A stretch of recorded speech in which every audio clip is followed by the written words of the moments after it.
everyone. I know you're all joining us. Welcome to the 2021 Audit Rule Training. We're excited to have you here. Wish it were in person, but happy to keep everybody safe and healthy from home. At any point today, you can locate the chat and the Q&A, and we will be utilizing those two buttons. So please feel free to locate that. And as you're joining, I'm going to kick it off in chat and ask that you enter what you had for breakfast. And I hope that most of you have had a chance to have breakfast. And if you have not, enter into chat what you will have for breakfast. So go ahead and enter that into chat, what you will have for breakfast. Ooh, pancakes, waffle smoothie, don't eat breakfast, fair enough. Matcha latte, there's a lot of really good inspiration in the chat for breakfast here. Awesome. A lot of coffee drinkers I see. Wonderful. Yogurt and granola, very healthy. Toast and juice. All right. A lot of pancake eaters. Where are you all getting these pancakes from? Are you making them yourself? Because you need to teach me your ways. We are, again, allowing folks to join. If you missed the question, we're asking that you enter into chat what you had for breakfast or what you will have for breakfast. Again, welcome. It is now 8:01. We're gonna allow folks to continue to join here. And with that, I'm gonna hand it over to Frank for some morning announcements while I keep an eye on the attendee list.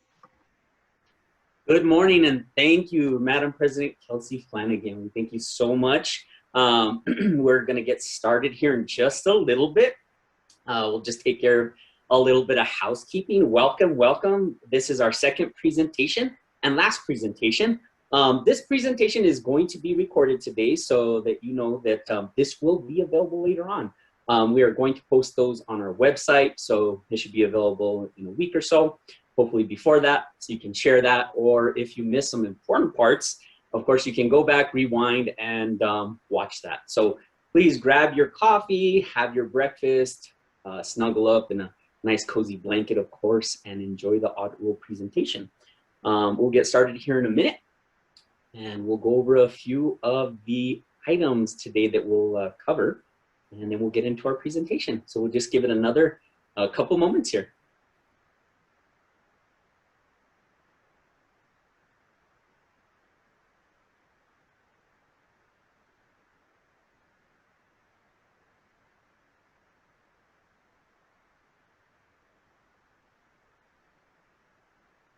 All right, hopefully you all are getting your coffee or a snack, something good.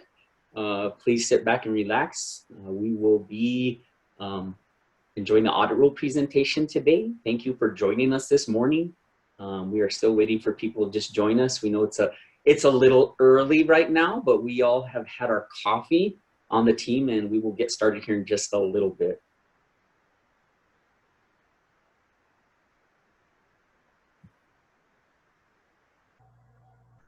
Looks like we're slowing down on attendees entering, so you are probably good to go ahead and begin.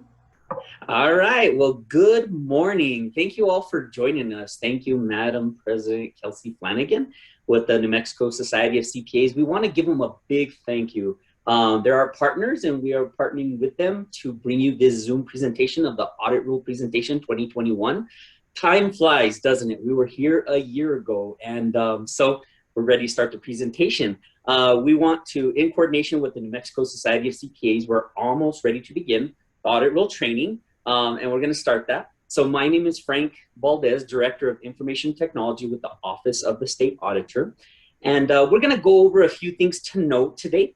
As required for CPE purposes, polling questions will be interjected into the program from time to time. Please promptly submit your answers to the questions.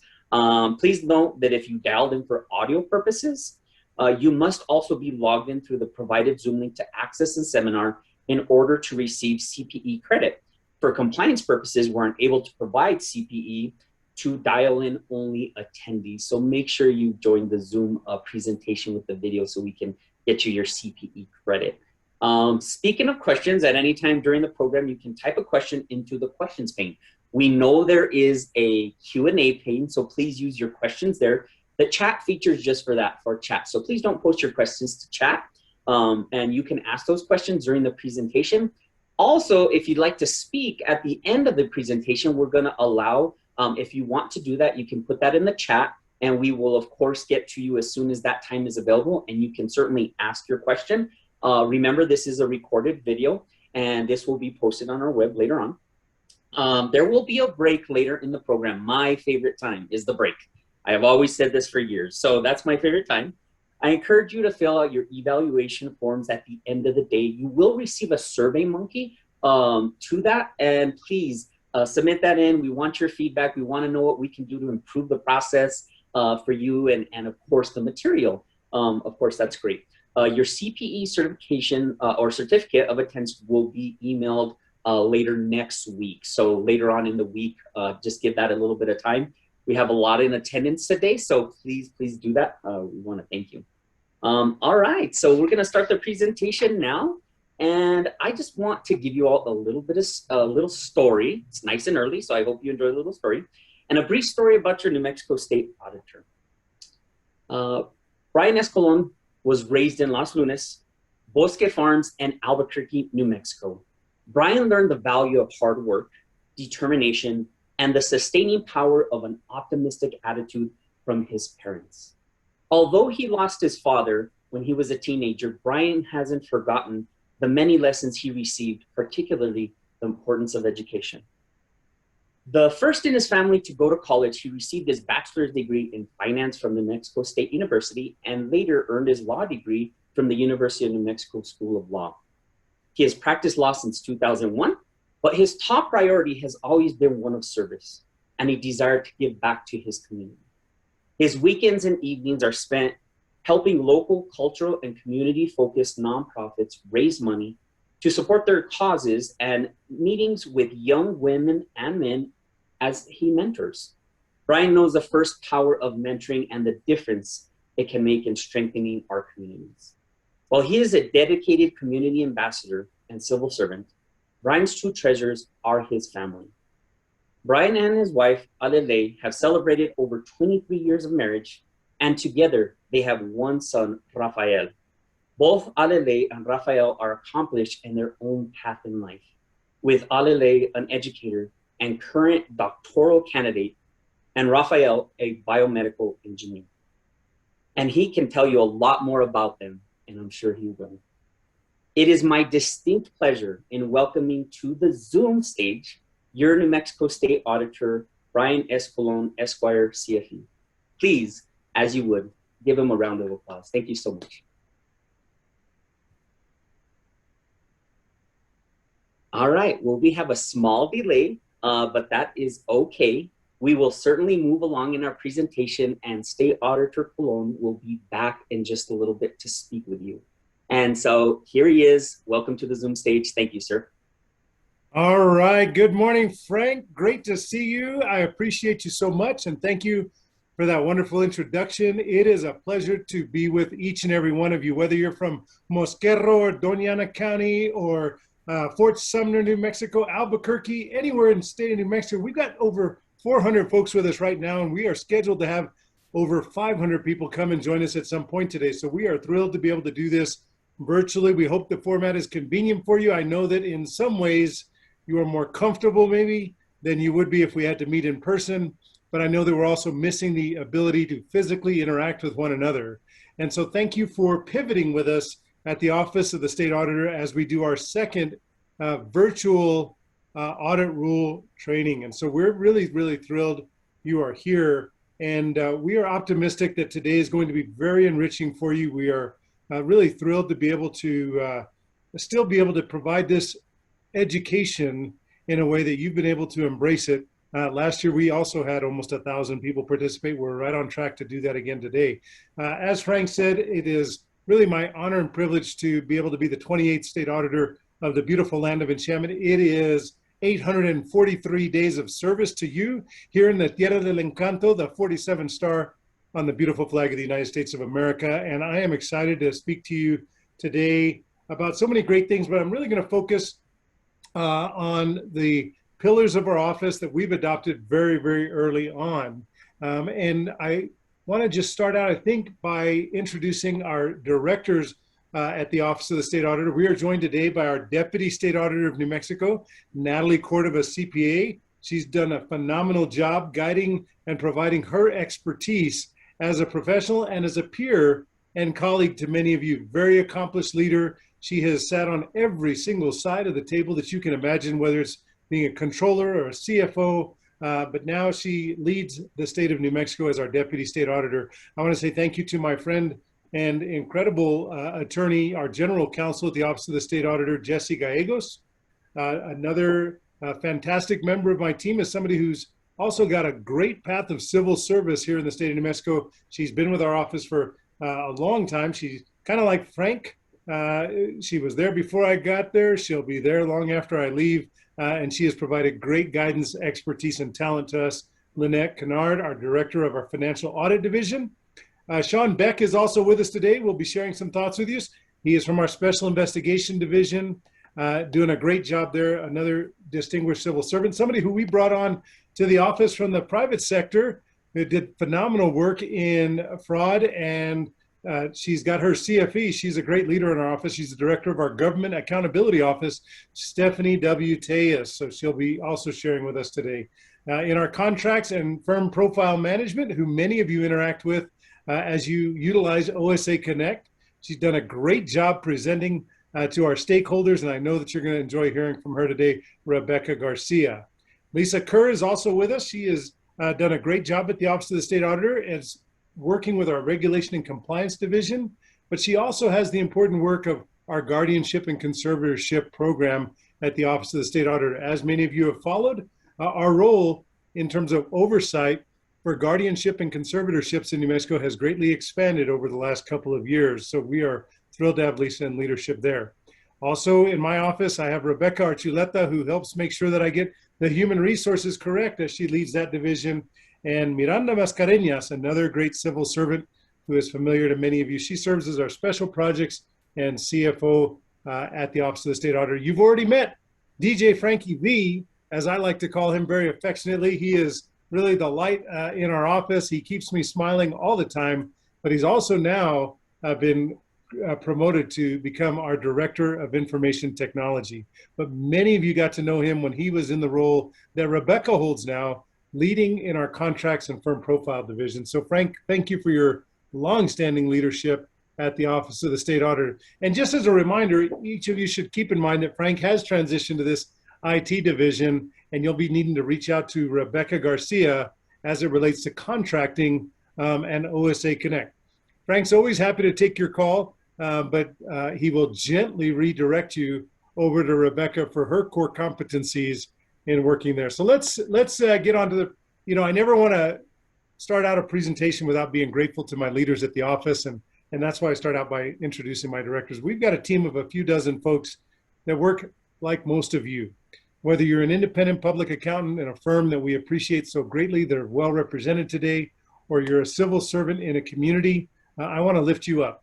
I know that so often pre-COVID, I always said that I was handed the microphone that was politely followed by applause, but most of you are great civil servants. I know I've got former team members out there like Emily, and I think Elise is also out there. I think she was scheduled for today. I'm not sure if she was able to join us, but I've got so many great civil servants in all 33 counties of New Mexico that never get handed the microphone that's followed by applause. You merely get up every day and you work to make New Mexico a better place, and you serve us. And I just want to say thank you from my family to each of you. And I'd like to also thank from all 2.1 million New Mexicans that you work for each and every day. So thank you very much for your leadership and your civil service. Let's talk about accountability, transparency, and excellence in government. Look, when I first took office over 840 days ago, I said that we were going to embrace certain values at the Office of the State Auditor. My team came up with these three values: accountability, transparency, and I like to say that when we have that accountability and transparency, it means excellence in government. And these are our three pillars at the Office of the State Auditor. And we are grateful to be able to embrace those and use those as our touch point. you're welcome to move right along there on that next slide. It's really the overview of what my presentation is going to be about. It's going to be kind of how has the office spelled coronavirus, just like each and every one of you, PIVOT. We've had to pivot. We've had to focus on areas that we hadn't had to contemplate in the past. And we've done that in areas of safety and flexibility, digital accessibility, and services and support, making sure that we are robust and making sure that we are still available to all of our stakeholders in a way that is as seamless as it can possibly be. And you are all to be applauded, whether it's our incredible IPAs out there or you are civil servants and leaders in auditing. You've all continued to make yourselves accessible. And I've just been so pleased to be able to report to our oversight and our legislative bodies how well folks have done during this very challenging time. So let's talk about safety and flexibility. This is, next slide will show you a stock photo, but it's one that we can all relate to. It is absolutely familiar at this point. I know that when you hear from Stephanie Tea, she's got her little baby Reno there that may pipe up during her presentation. And I've always thought that, at least in this last year, that the best sound that you can have during any Zoom meeting is the sound of a child or a baby. Because I think it's the work that we do every day. We find inspiration in the next generation. I know I find that inspiration, but we've all been brought closer together in these multi-purpose spaces, right? Here you've got these incredible parents with their child who's also occupied there, and we have had to learn what it is to protect one another by staying in place. And that means we've had to pivot at the Office of the State Auditor to make it a priority to be flexible. And we shut down the office very early. We were one of the very first offices to shut down to the public out of safety and concerns for our stakeholders. We did lots of things to make it easier on our stakeholders to be able to work with our team who were teleworking and also still trying to be consistent over the last year with whatever current public health order might be in place. Safety as well as flexibility has been our priority during the pandemic. Now, what has that meant? Well, it means we've had to make sure that we are absolutely available with digital accessibility. You know, we encouraged and continue to encourage our stakeholders really to communicate electronically with our office, really to the fullest extent possible as we are all serving the public during this difficult time. We've changed our approach on hard copies of documents, whether they be delayed or whether we waive the mandatory requirements for those submissions. But we have really worked hard to encourage each and every one of you to move to digital communication, because we want to make sure that we're on top of it and that we are responding quickly. You know, last night, I think it was last night, about 10 or 11 o'clock, I sent an email or a text message to some of the core team members about my counterpart in, where do they have the colonels? In Kentucky. My counterpart in Kentucky, the state auditor of Kentucky, did an audit on one of the agencies there, and they realized that there were tens of thousands of emails that required response that were ignored because of the crushing amount of traffic during this time of COVID. But there were tens of thousands of emails ignored in government from constituents and stakeholders. What I'm proud to say is that I have received very few phone calls or messages about a lack of responsiveness from our team members to each and every one of our stakeholders. We have worked so hard to make sure that we respond quickly and that we address your questions and concerns. And although at this moment in time, we're never going to be perfect, but our door is always open when it comes to following up with us and checking in to see if we received an email, because there really is nothing more important to us than communication. Let's see, moving forward to the support services that we're providing during this crisis, we want to highlight the continuing significance of accountability and transparency in government, especially as it relates to financial matters. At the Office of the State Auditor, our function and operations, we remain committed to keeping them on track as best we can, and we appreciate your diligence. And really what's been remarkable is the quality of the communication between so many of the agencies, whether it's DFA or whether it's MRGCD with your IPAs, the communication really has been, by and large, seamless and truly diligent in engaging in the process for timely reviews, responses for requests for additional information or documents. We just have had very few pinch points that haven't been resolved without escalating those issues to our office. And frankly, I've been just so impressed by that ability for each and every one of you as stakeholders to shift during this time of the pandemic. Now, let me just say that, based on the audit rule, because we couldn't change it midstream, we've got those established financial reporting deadlines. So those stayed in place during the pandemic. And as oversight and as a matter of obligation and duty to the public, we tried to do the best we can to keep everybody on track.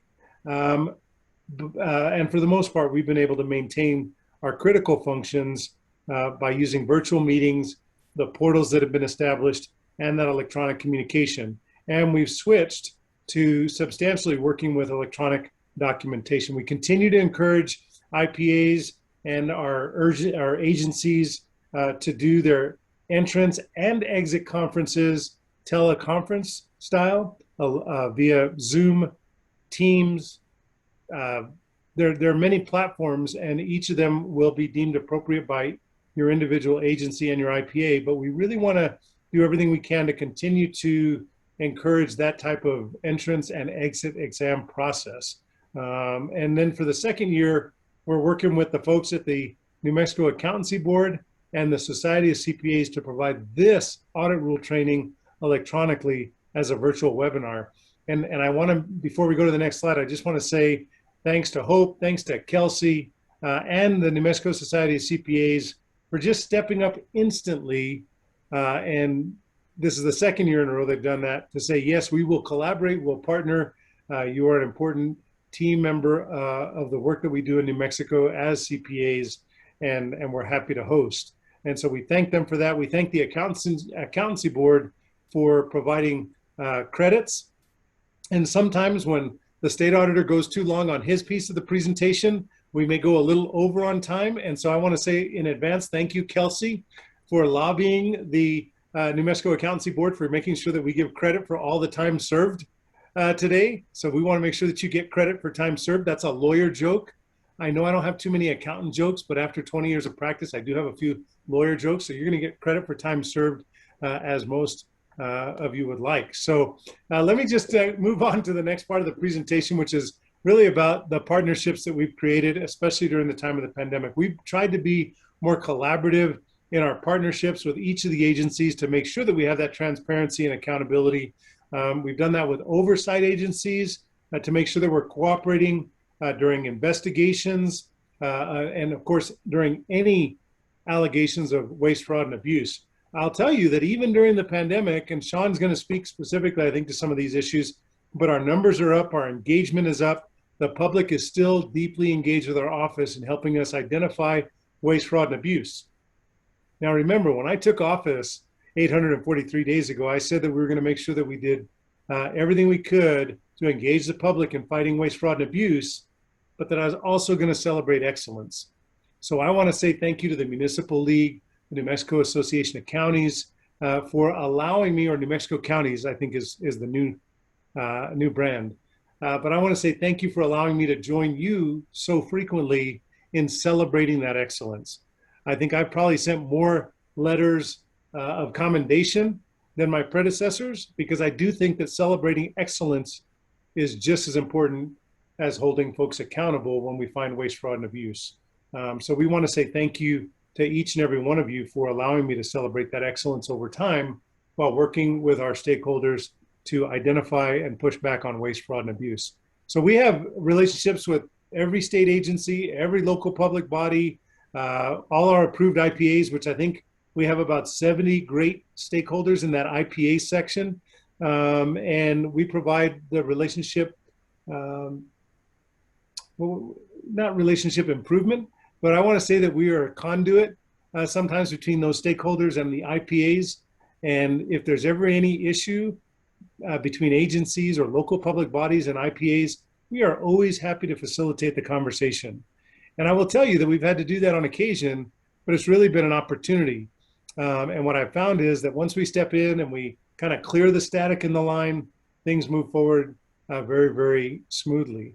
And I want to say thanks to those folks that were involved in those conversations for helping us move forward relatively quickly after OSA helped clear the static in the line, as I like to say. So as you know, that we are governed by lots of different rules and pieces of authority. As an attorney, we have now really kind of been more robust in our application of our legal capacity and our spectrum, whether it's the subpoena power that the office has or the oversight power, the constitutional authority, and the rules in place that really are our boundaries and our structure for our work. Part of that interaction with different agencies as we move to the next slide is really we have partnered with the other oversight agencies for opportunities to really inform the public during the time of the pandemic. We have done a great job, I think. Let me applaud Stephanie and the Government Accountability Office for doing so many great risk advisories that really give notice to the public concerning transparency, accountability, compliance, or particular areas of concern as it relates to financial reporting. All of you receive these risk advisories. We partnered with LFC, we partnered with Workforce Solutions, whether it's related to fraud claims or other important issues. We've tried to use these risk advisories as a tool to help you tune into some of the trends that we might be seeing or some of the deeper concerns we might be having. So we hope that this tool has been helpful to you, but we make sure that you get that as our stakeholders in civil service, but we also send these out to the independent public accountants that work with us so that they too, during their test work, can pay particular attention to our areas where we have heightened risk or flagging that needs attention. So this really is about trends and notice. And over the last year, these partnerships have proven to be quite helpful. So moving along in terms of other notices that have come out of the Office of the State Auditor's Government Accountability Division, here are the joint risk advisories that we issued in collaboration with DFW. I guess I want to do some traveling, but DWS, Department of Workforce Solutions, and the Legislative Finance Committee. And we'll go into greater detail, but these are kind of the headlines and what you should be looking for in terms of some branding. But here's the quote that I think is really important, that during this time of the pandemic, really scammers and predators, or scammers and fraudsters, are really preying on New Mexico's most vulnerable, whether they be communities or our elders. And the fraudsters are really stealing. This was important information that we got out on the radio, on TV, and through these advisories or fraud alerts, that they've upped their game during the time of the pandemic. Risk is high, and incidents are increasing of folks stealing personal identification information. And as a result, they're stealing money out of the pockets of New Mexico's families. And for those of you that came last year or have heard me present in other places, you know where I get my passion to do this work. I know that when there is waste, fraud, and abuse in government, I know the families most in need are those most affected. Because growing up in Valencia County, in Section 8 housing and meeting every government program, and then burying my father as a teenager and not having a single blood relative in the state of New Mexico from the time I was a teenager forward, with a dream of trying to be the first in my family to go to college, I know how important these government programs are. For me, it's personal. So when we talk about waste, fraud, and abuse and pushing back on that, for me, it is something that hits very, very close to home. So thanks to the Government Accountability Office for doing this important work and communication. And with that, let me just say that I am grateful to each and every one of you for joining me. I'm grateful for the education. You can put up my gratitude slide. We have a gratitude slide in here? I usually do. There it is. This is my gratitude slide with my contact information. I will also put in the chat, as I usually do, I'm going to put in my personal cell number.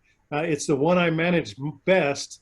I still, 843 days, I'm still not comfortable carrying two cell phones as much as I should be. But you can call me on my personal one if I don't answer my state phone. But we really should keep the business on the state phone, so try me there first. And one of my team members will put this is embarrassing. One of my team members will have to put my state cell phone in the chat so you can have it. I will definitely put my personal cell phone in the chat if you have any trouble reaching me, but that's the office line. We have continued to maintain that line. Jason will be able to take your call unless he's on the other line, then it'll go to voicemail. We'll call you right back. But Jason's been able to direct those calls to each of our directors and our team members. We've really embraced Microsoft Teams. So he's able to transfer everything pretty seamlessly to folks. So please don't hesitate to call our main trunk line at 505-476-3800. The address is there. I encourage you not to go there because we are closed. So you won't find me there and you won't find the team members there. But that is there for future use and reference. And I think what we're going to do now is we're going to turn it over. I'll close with that gratitude. Thanks for being here. I look forward to spending most of the morning with you, and know that you can call me anytime. I like to say that I didn't just come in and have an open door policy. I like to believe that you believe that I took the door off the hinges. Walk on in. So call on me anytime. My name is Brian Colon. It's an honor and privilege to serve as your state auditor of New Mexico, the 28th one in succession. So I'm going to turn it over to Kelsey so the folks that are getting credit today can answer some really cool poll questions. Kelsey, Madam President, take it away. Thank you. All right, we are launching the very first polling question. Again, you will need to answer the polls to receive CPE credit. So first question of the day, what are the 3 pillars of the OSA? Faith, trust, and pixie dust, which sounds great, by the way. Accountability, transparency, and excellence, executive, legislative, and judicial, or live, laugh, and love. Go ahead and submit your answer to the polling now. Looks like we're at 76%. Trying to get to 90 to 100%. We do not like to dock you CPE. Contrary to popular belief, we like to give you as much CPE credit as we possibly can. And if for some reason you are not seeing the polling pop up, go ahead and send me a message in chat, and I will go ahead and save the chat and record it there. All right, we're at 85%. And I give you another second here.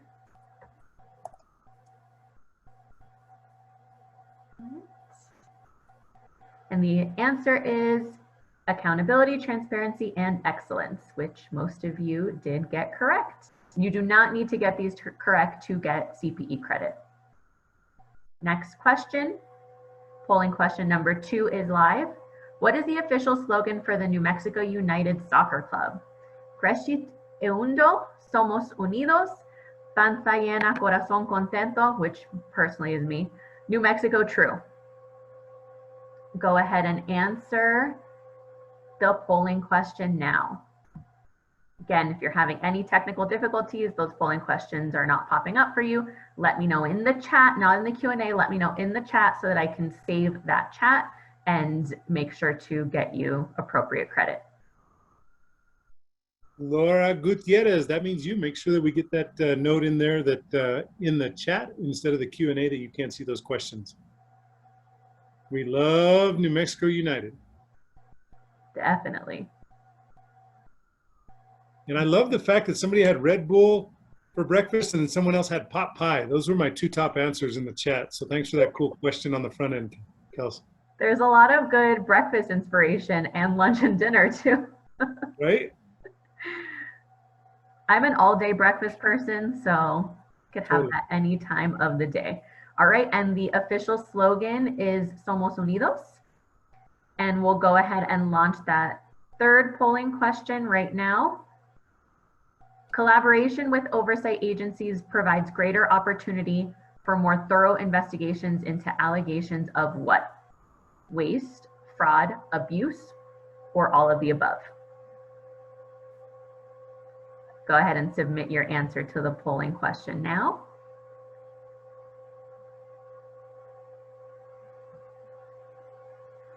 Looks like we're all getting the hang of polling.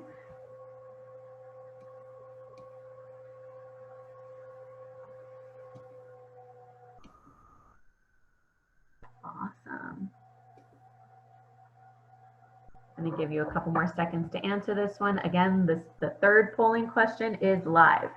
You do need to answer these for CPE credit. I will continue to announce that throughout the presentation, so I will sound like a broken record by the end of the day, but it's worth it so that you can get your CPE credit today. A special shout out to our folks from the Enchanted Circle. It seems like the Enchanted Circle is more strongly represented today than last week's. I guess those are a bunch of early risers up there in Condado de Taos and Red River, and great folks of the north there. So thanks for joining us today. There you go. Good answers. Yep, most of you got it right, all of the above, but they're all right. All right, and with that, I will hand it over to our esteemed State Auditor, Brian Colon, for the next presentation announcement. All right, I'm going to be real brief because I think you've heard enough from me. My team's going to be really happy. I landed that plane within that 30-minute window, so I got in and I got out, and now you get the heavy lift.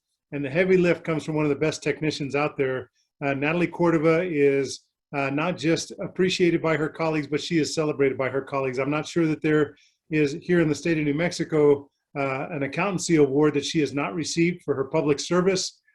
Really just a great leader, somebody who's been with me for every step of this journey as your state auditor in service to you. She has guided me well, and I'm very, very grateful for her. And she is going to take us through the updates on the Audit Rule 2021, of which you will notice that we took those comments from our stakeholders very seriously. We made a lot of changes. They reflect the feedback that you gave me. And when I say the door was off, some of you gave pretty direct feedback, and I think some of that is reflected in these changes. But I want to just close and introduce Natalie Cordova, my dynamic Deputy State Auditor of New Mexico, CPA extraordinaire. Take it away, Natalie. Morning. Thank you so much, State Auditor. Thank you for your presentation and always committing to lifting our state up and helping ensure that there's accountability, transparency, and most importantly, excellence and celebration of such. So thank you so very much. I'm happy to be here, and as I look through the listing of participants, many of you are award winners in your profession as well. So I'm happy to be amongst all of you today. Look forward to this presentation. Some, administrative items. You are allowed to and able to enter any questions you may have in the Q&A box. Please enter the questions there. The chat isn't as functional for Q&A, so please enter your questions in the Q&A. We will either get to them during the presentation or just after, and we have individuals helping to answer those as we go along as well, depending on what the topic is. You can also like another individual's question by pressing the thumbs up in the Q&A box if you have a similar question and want to, I think the terminology Kelsey shared with me is upvote that item. So please enter any and all questions, and I believe you can also submit questions anonymously if you'd rather your name not be associated with the question you have. And as the state auditor noted, we are happy and always accepting of any comments you may have, so please don't hold back and we will do our best to answer those. So before we get into all of the audit rule changes, I felt it was important to share this picture.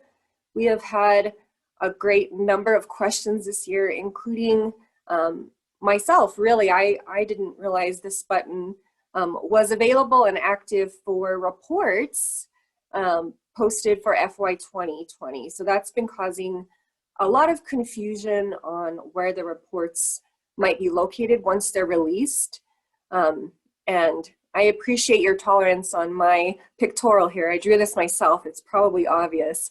But if you see the red arrow to a fairly subtle click here link, that is where you will want to search for FY 2020 released reports. If you're like me, I go straight to the audit report search box that I drew a big X through because I think by nature we go straight there and search. But if you do that, it will look as though your report has not been released because it's viewed through the new click here link. So please make sure you're clicking the click here button for new FY 2020 reports. And our great director, Lynette Kennard, is going to go over this towards the end of my presentation as well as touch on more release and submission topics that agencies and IPAs will want to take note of. So she'll go into further detail, but I thought it was important to share this picture in hopes of redirecting individuals as to where to find the FY 2020 report. Thank you. So changes. I like to give a little bit of a background. Many of you know the process inside and out because you've participated for a great number of years. But I like to share what the process looks like before we get into depth and what the changes were for this current audit rule revision. So of course there's a period for input, there's public comment period, and then of course that closes out with a public hearing for input. And prior to the official public comment period, we solicited your input previous to the public comment period in hopes of being able to review and incorporate as many changes as possible that would then be introduced for the public comment period. So we did do that prior to the official public comment period. So we had comments and feedback really throughout the year that we greatly appreciate, we highly value, and you should see that in what the changes are when we move throughout this presentation. We need your input to make sure everyone is as successful as possible. So our public comment period this year began on January 26th and was open until March 1st. On March 1st is when our hearing took place virtually. I think that was a success. That went really well. Lisa Kerr led that effort and facilitated the process of feedback. All comments received are considered in final review by our office, and many of which we adopted and made changes for. The final rule changes are submitted as required to records and archives and was published effective March 23rd. I know a number of you in the audience have been able to view the new audit roll that's posted on our website. And those of you that have not yet, I encourage you to pull that up. We have as much guidance as possible included there. So if you ever have any questions, it's a great document to search through first. And I believe most times you'll find the answer that you're looking for. So of course, too quick there, thank you. So the purpose, of course, of this process, as I noted earlier, and as the state auditor mentioned, is to make sure that we're updating the audit rule for important changes and also cleanup. We do a lot of cleanup in the audit rule from year to year, just making sure everything's been looked at thoroughly. We update for any accounting changes, any statutory changes or other rules and regulations that may impact the audit rule, and also to make clarification and any changes in process as well. And so of course, here we are today to be able to discuss those changes. And I'll really walk you through section 2 all the way to section 16 and talk about what all the changes are. So the first of which relates to the modification of scope, and what we changed in this section under 2.2.2.2, the scope section, now reads agencies, and this is one of the additions here, and local public bodies are defined by the Audit Act, and independent accountants interested in contracting to perform professional services related to the financial affairs of those agencies. So that was an important update that better aligns with the language in the Audit Act.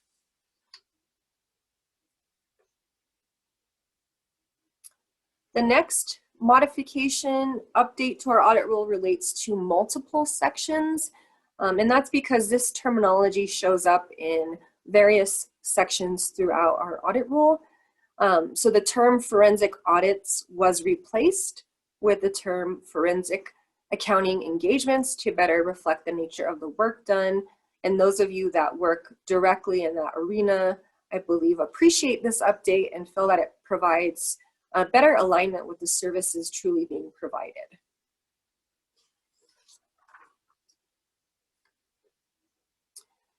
The next section is the definition section, and there were some additions and changes made to this section.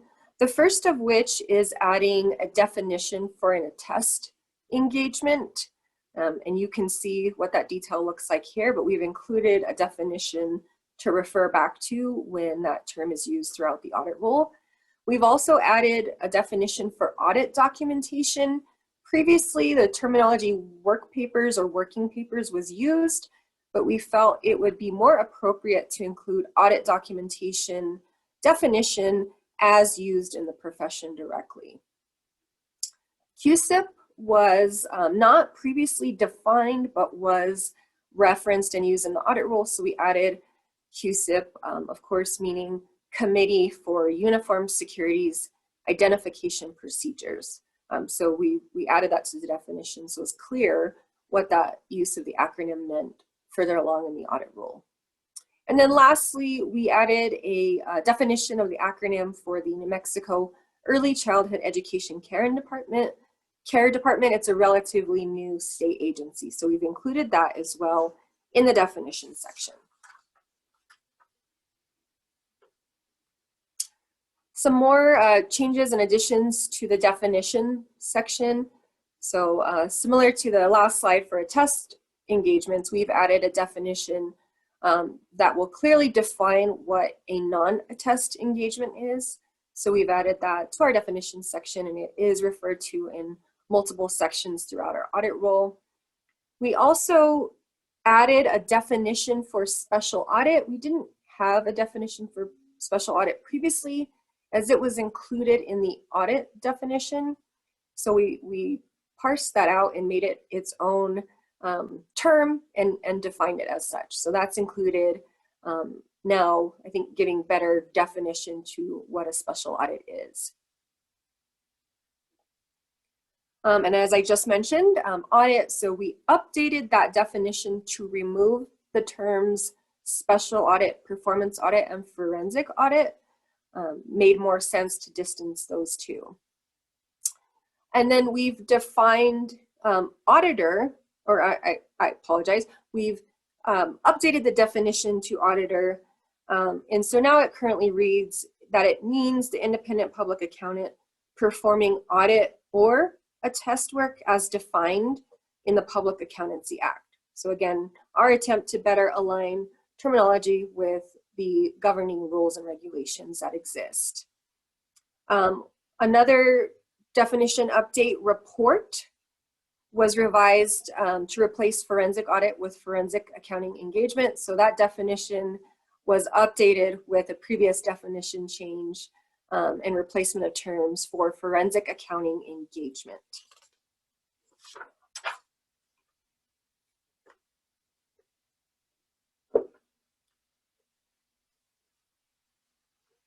The next update relates to multiple sections or multiple items in the Section 8.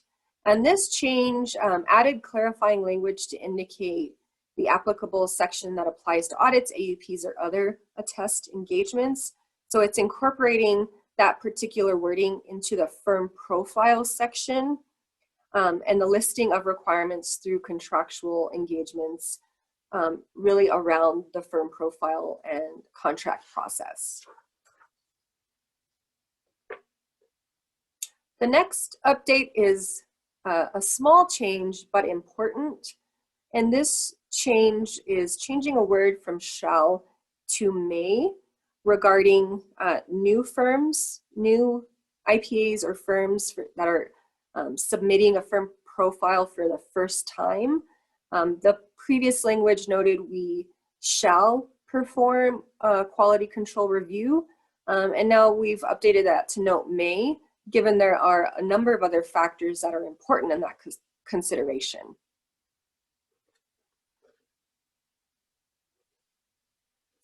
The next update relates to a change that occurred last year, and this is kind of a cleanup of sorts in the audit rule where we didn't remove the requirement from Section 8 previously, and it relates to firms that were required to list professional service contracts in the firm profile. that is no longer required in OSA Connect in the firm profile process. Of course, key reminders here, we may have removed this requirement, but it still remains that the IPA is responsible for maintaining independence in all of those engagements that are performed. And of course, as always, the agency is responsible for ensuring compliance with procurement regulations. So again, although it's not a requirement to be reviewed and approved by our office, those key factors still need to remain. And of course, this does not omit any special audit or forensic engagement type of professional service contracts. Those would just be a separate engagement.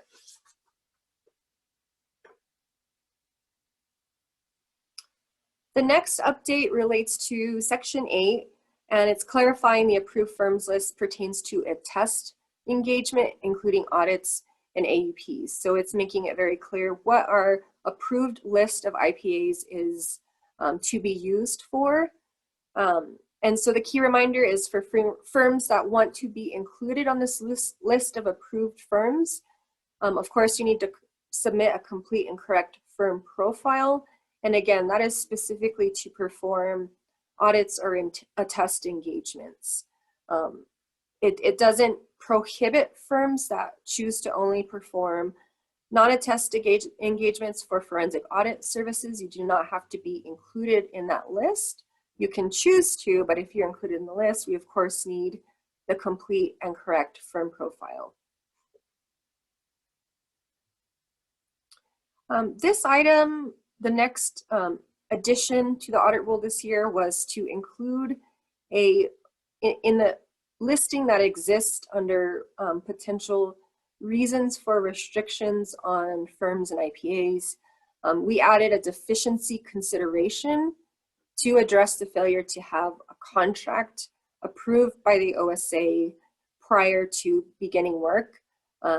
This happened, I would say, more frequently than I've seen it happen in the past, quite a few times this year, where an agency and an IPA submitted a report to our office for review, but had never submitted a contract recommendation and or it hadn't been approved or finalized by our office, but all of the work, the audit work had transpired. So we added this to the reasoning for possible restrictions in that section. And again, just a reminder, I know Rebecca Garcia, our new contracts manager, will touch on this as well.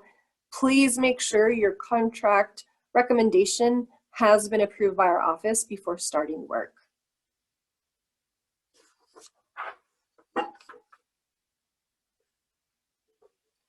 The next item is really a cleanup item. There was language in the contract section regarding a process that changed years ago. We felt it wasn't necessary to keep this clarifying note in any longer regarding OSA Connect, so we removed the clarifying note.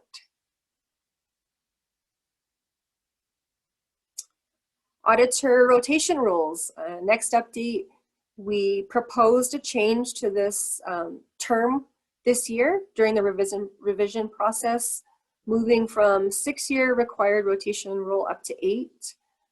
Based on stakeholder feedback, it was a change that was supported. So we did finalize, and now the rotation rule is 8 years that is allowed before the 2-year break.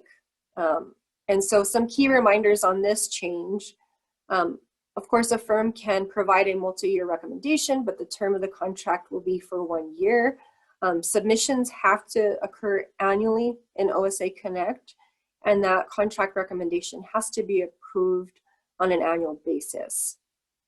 Of course, entities must follow proper procurement. The rotation rule does not give any exemption to procurement, RFP, or the obtaining of quotes process. It is completely separate, so please make sure you follow procurement while continuing on with an auditor for a number of years. And then, of course, firms must really assess and honor independence requirements in this process. Though we allow for 8 years, that doesn't mean a firm may not, deem the review of independence necessary at a certain point in time during that period.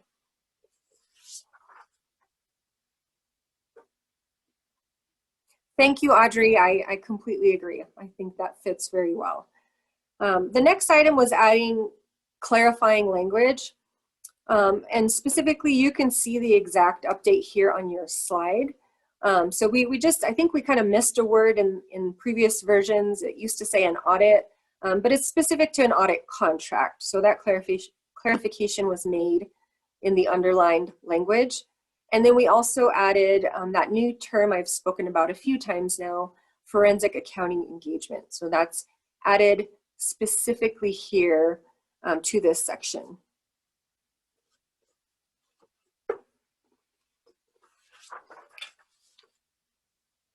The next item is regarding the option to deliver contracts when requested. The exact language in this section is under audit contract requirements, and that the agency can request that the contract forms be given to them or conveyed to them via facsimile. And the new item we added to this language was email. That's more and more present now in this remote working environment. So we've added that item to allow for an email delivery process. The next update was to, and we've done this throughout the revision of the audit rule, is trying to take away some of the dated items that will change in the future given various updates to professional standards. So we're trying to go through and where appropriate change out, in this instance, the December 2018 version, and just simply note the current or most recent version of those auditing standards. So this is exactly what the update was that occurred here, is really just referencing the current edition. That way that section will move more seamlessly throughout the future annual audit rule revisions.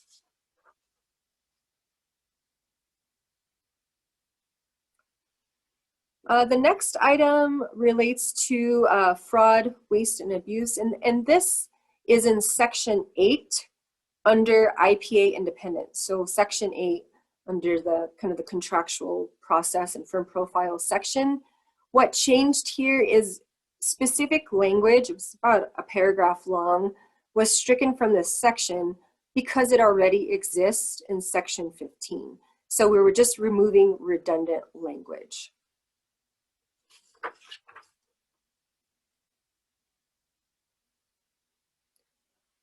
The next update relates to progress payments. We received feedback regarding the previous percentage in place, which was 70%. So we introduced another tier, as we're calling it, of progress payments for up to 85%. And hopefully this will allow for IPAs and agencies to increase the percentage of payment once the report has been submitted. So we added language to note that progress payments up to 70% will still be the standard allowable amount when no report has been submitted to our office for review. But in the case where you have submitted your draft audit report or AUP report for review, you will then be allowed to bill up to 85% without OSA approval. And then progress payments between 70 and 95% if no report has been submitted, or the intent was not to make this complicated, but hopefully a bit more efficient for everyone, or 85 to 95% if a report has been submitted, would require state auditor approval. And then of course, it stayed the same regarding release procedures. Once you receive your release letter, that is authorization to pay any remaining invoice amount that you may have with your auditor. And one last key reminder, it's important, please ensure from the agency side, the entity side, and the IPA, please make sure that you're monitoring and complying with the appropriate payment percentages. We saw a relatively small number, but still some instances in which that percentage payment process wasn't adhered to, or the forms submitted were not calculated correctly. So please take a minute to make sure that's accurate. And entities, I encourage you to make sure that you're also checking those figures and the percentages represented before you're approving those progress payments.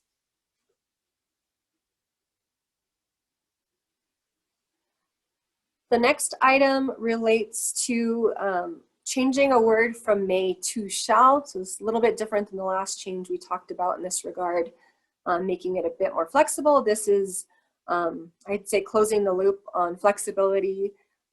All entities and IPAs shall submit any amendments for attest and non-attest services in OSA Connect. So that must be submitted and reviewed by our office in all instances. So we're adding that clarifying requirement to that section.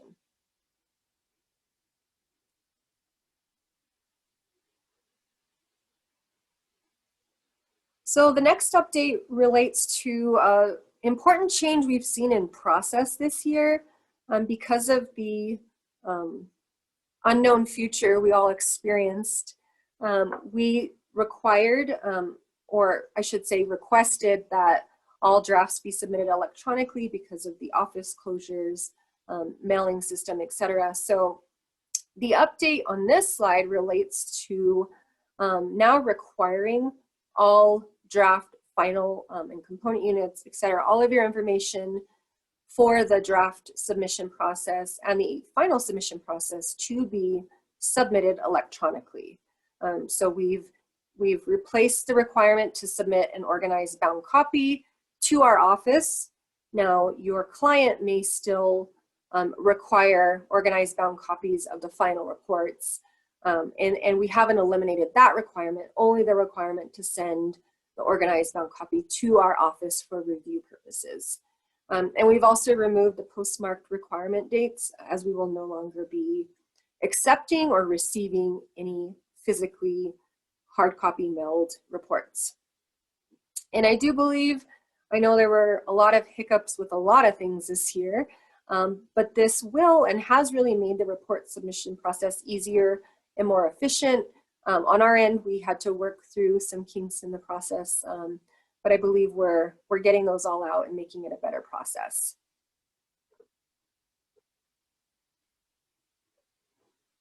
The next update was, again, considering stakeholder feedback, noting that the ECECD, the Early Childhood Care Department, being one of the more larger complex agencies, asked for a little bit more time to work on their audit.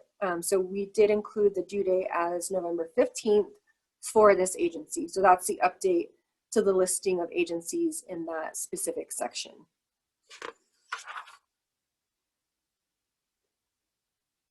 This next requirement is to include the OSA agency number in the final audit report file name.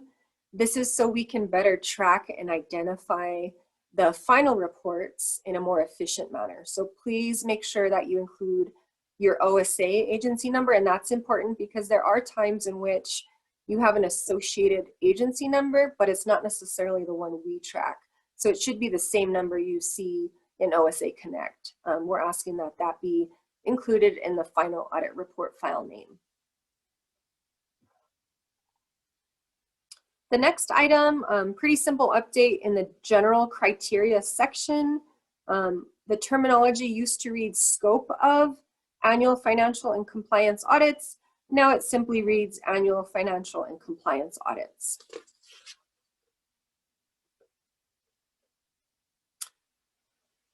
This update relates to a former requirement to submit a request regarding blended component units. The update that occurred was to remove the requirement of requesting our review and permission or approval to present a component unit as other than discrete presentation. Instead, we're redirecting entities and IPAs to just follow the applicable guidance in the presentation. So again, this requirement is no longer present, and you do not need to send in any type of prior approval to our office with your report submission. That used to be a requirement, that's no longer required. So again, just follow applicable guidance when making these determinations.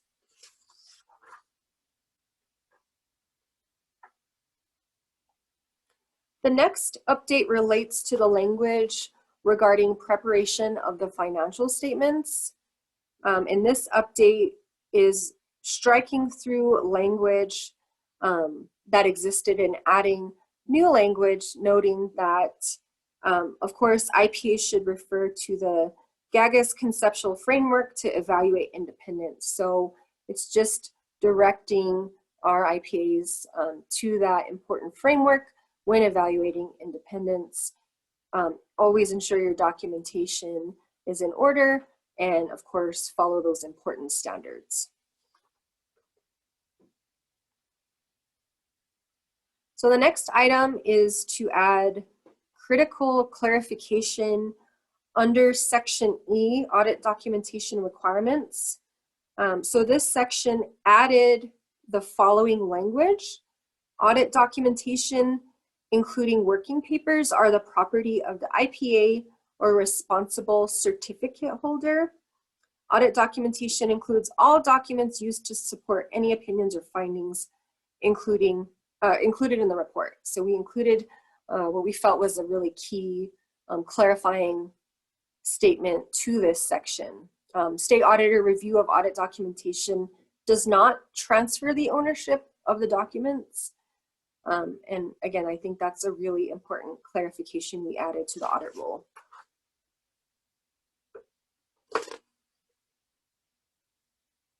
The next update in Section 10 relates to entrance conference requirements. This section specifically under F5 removed the reference to exit conference to distinguish the section. So this section specifically relates to entrance conference specifics, and there was a reference to exit conference in this section. We just removed the exact words of "and the exit conference" just to make it clear, specific to an entrance conference and not an exit conference. The next item is in Section H1, and this is replacing the terminology we spoke about a few slides ago in the beginning, replacing the terminology work papers with audit documentation. And again, we've better, more fully defined audit documentation, and we're replacing that term where it shows up in the audit rule. And this is one place in which it shows up.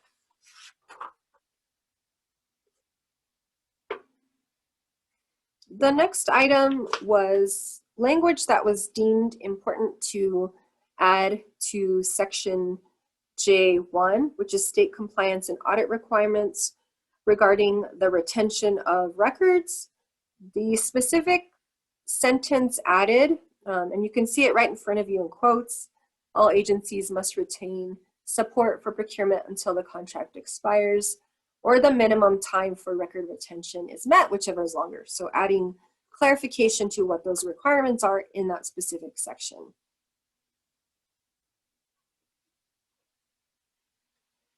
The next update and an addition applies to two sections, the Public Employees Retirement Act section in Section 10, as well as the Education Retirement Act.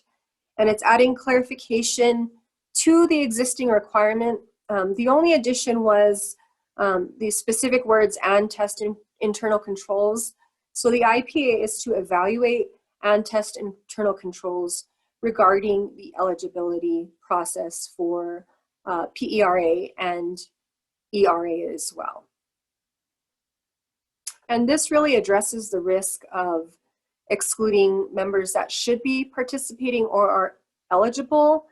And while I've been working on a joint presentation I'll be doing with Stephanie and one of our highly regarded IPAs in a few weeks, really, at the Society Conference in early May, I noticed in looking through our 2019 findings that are culminated, there really were quite a large number of findings related to eligibility. And so I think this step is really important for, first and foremost, agencies to be aware of what the eligibility requirements are, and then for IPAs to help in testing and assessing that process to make sure that eligible participants are being captured properly.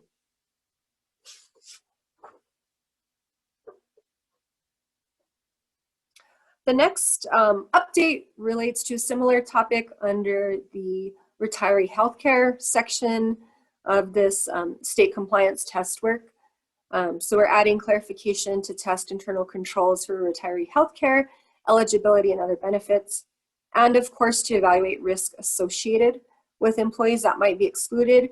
And this, as well as the previous pension plan eligibility issues we've seen the same thing with retiree healthcare as well. So we're adding this just to really, I think, stress the importance of this test work and eligibility being considered appropriately.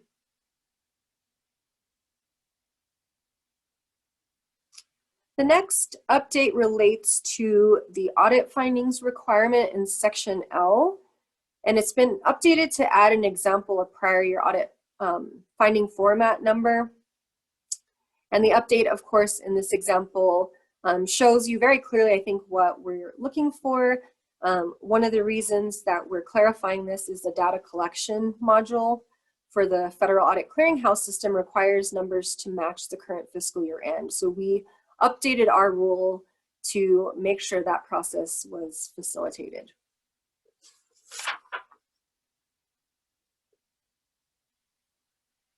The next update is similar to a few slides back. I spoke about the entrance conference section specifically. Well, now we're at the exit conference section. And of course, we had a reference to the entrance conference. So we struck that language and made sure that the section specifically spoke to the exit conference requirements. And so a couple key reminders that I think are important here. Of course, requirements for entrance conference are in another section. That's kind of, the official opening of your audit. The exit conference, one other important requirement in this specific section, audit reports are required to be presented to the board or governing body.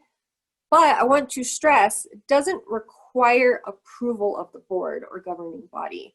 They should be included on the consent agenda. The presentation is very important, but procedurally a board or commission doesn't need to accept a report and certainly should not be denying or voting to not accept an audit report, which I believe has happened recently. So that is not a requirement. Our office is the office that gives approval or release for that section. Mr. Auditor. No, I just wanted to stress that. I mean, I think it's a long-held misconception or a long-standing misconception, and we have seen more and more organizations or entities, agencies, particularly commissions, higher education, the team administratively just feels like they had to approve or accept. Well, it is what it is. Once we sign off on it, it's done. And now you are presenting, and they should be sitting a little straighter and ready to respond and adjust according to your findings, speaking to our IPAs out there. But I want to underscore that, because I do think, at least even just the last 2 years that I've been involved and at the table as your state auditor, I've seen this time and time again, and it is increasing. So I appreciate you, Natalie, kind of underscoring the importance of that procedural occurrence there. Thank you. Thank you.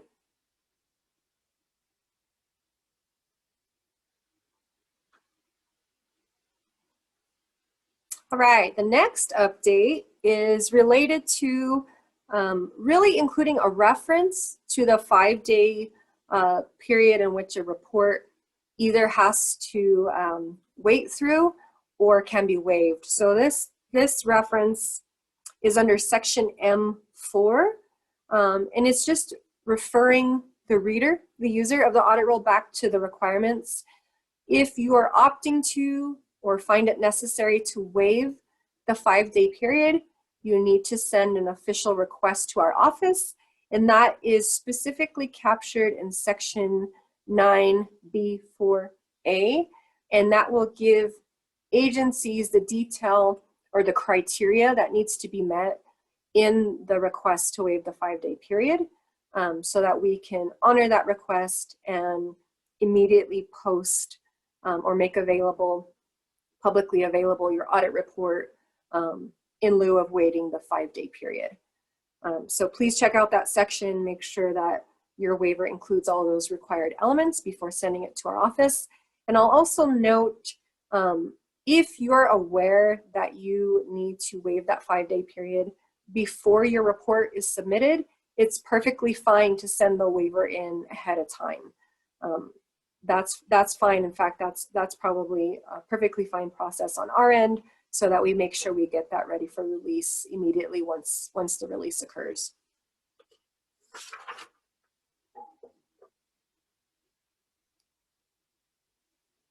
The next item is just a few words that have been added, but really important. This relates to the audit documentation process, and specifically notes that the OSA and the IPA, so previously it just said the IPA shall not disclose audit documentation. Now it includes the OSA and the IPA. So that addition is important, and again, aligning with AICPA professional standards. The next update, and our SID Director, Sean Beck, will be able to provide more detail on this update. I think it was really important. One of the things we've learned through this process and the requirements for submitting possible violations of criminal statutes in connection with financial affairs, we obviously have been informed that it's not always the case that an entity knows or is able to estimate a dollar amount when the occurrence has come to light. So we've added those I think really important words to the first section, that it's a requirement to include a dollar amount or estimate if you're if you are in a position to be able to provide that. Otherwise, we certainly understand that not everything is known at a point in time in which you're submitting that notification to our office. Most important thing here, I'd say, in those unknown occurrences, please just make sure to communicate directly with our office, connect with our director, Sean Beck, and discuss any questions or maybe clarifications you need in complying with this section.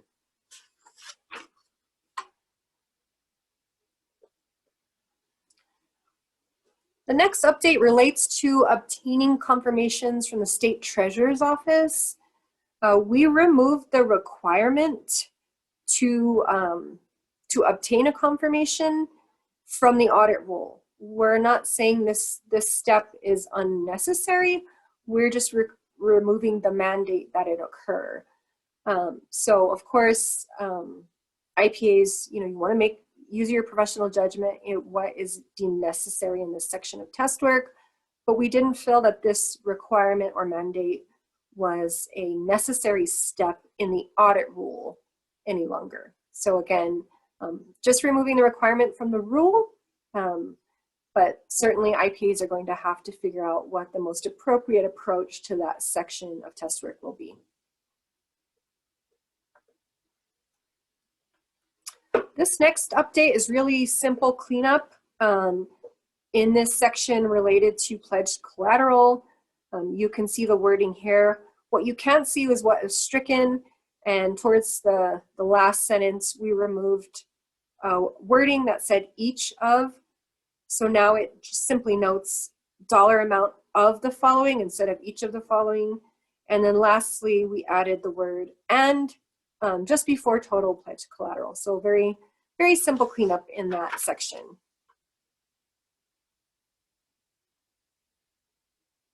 Next item relates to appropriations disclosure, and this is really expanding the definition or the items that are disclosed for special deficiency, specific and capital outlay appropriations. The language used to be specific to funded by severance tax bonds or general obligation bonds of the state. We've removed that specific criteria to really kind of expand the disclosures that are made in the notes to the financial statements regarding the type of appropriations received. And this is really to ensure there is more detailed and complete information. It will really provide increased transparency and facilitate, I think, cross-use of that information by other entities and organizations that may need that information. So we feel this is a positive change in including more details in regards to those type of appropriations.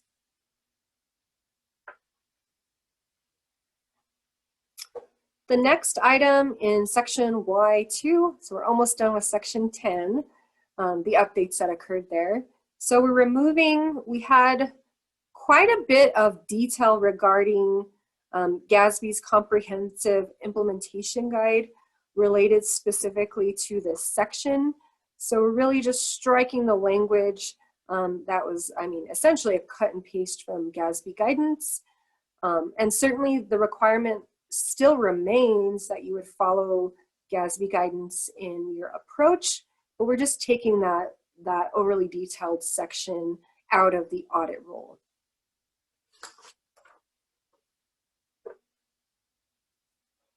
This update is more cleanup. Last year we made some revisions to GASB 77, and in doing that, we, in formatting, we left a couple words in there that weren't intended to be left in, specifically section number referring to federal single audit really should be GASB 77, so that's clear now. You may have noticed it if you used that section last year during your audits, during, in use of last year's audit rule version.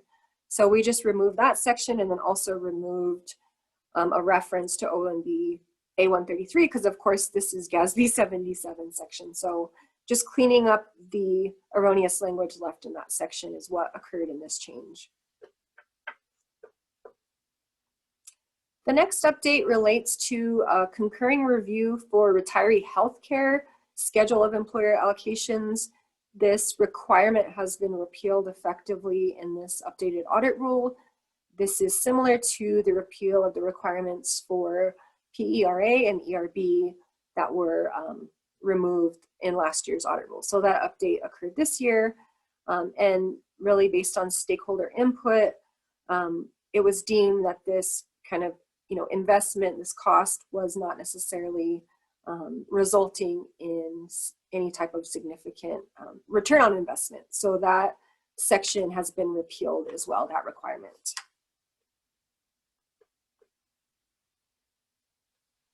This is a really important update we made. We felt it important to ensure this was explicit in the audit rule. Under this section, section D is results of work paper reviews. What we added to the very end of this paragraph was that the results of work paper reviews are confidential audit documentation. And again, aligning better with standards. That was one of our important endeavors in revising the audit rule this year. The next item relates to modifications of CPE and peer review requirements. So again, going through the audit rule, removing the cut and paste from other organizations' guidance. So GAGAS here we had, I think maybe 8 lines glancing at it regarding CPE and peer review requirements. Again, it's important we remove the reference from the audit rule, but it certainly doesn't remove the requirement. So if you look at that section specifically, it is a requirement. We're just removing the referenced language in expanded detail. Of course, key reminders, IPAs performing GAGAS audits must meet the applicable criteria, and you have to monitor to make sure that this is appropriate for all levels of staff when that applies. Modification of wording, this is changing, of course, his previously used to the firm, just making sure that we're updating this, this type of language, any references, gender specific, and changing that, of course, in this instance to the firm.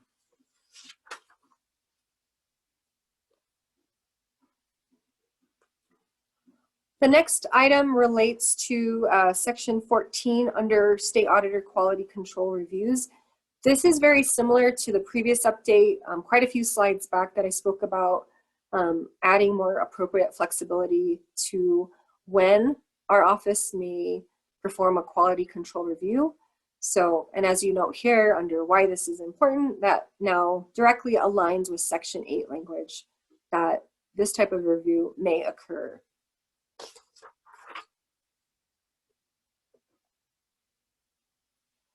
On to section 15, and this shows up in a couple areas.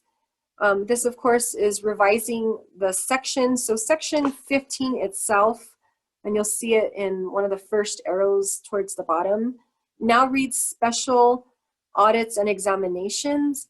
That title used to be much longer, and we've updated that section to better align with our definition revisions that we introduced this year for special audits.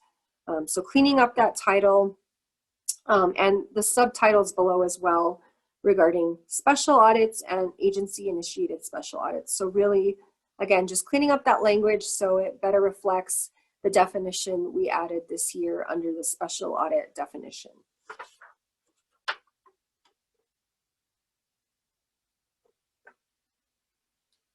The next update, I think this is key and critical as well. We clarified confidentiality provisions based on our state's Public Accountancy Act and, of course, our vital professional standards. The specific language added to this section, and this section, the subtitle is confidentiality of files. So the specific language is in the very end of this paragraph, any information related to a report alleging financial fraud, waste, or abuse in government provided to an independent auditor, performance audit team, or forensic accounting team is considered to be confidential audit or engagement documentation and is subject to the confidentiality requirement. So that language was specifically added to this section under the special audits and examinations process.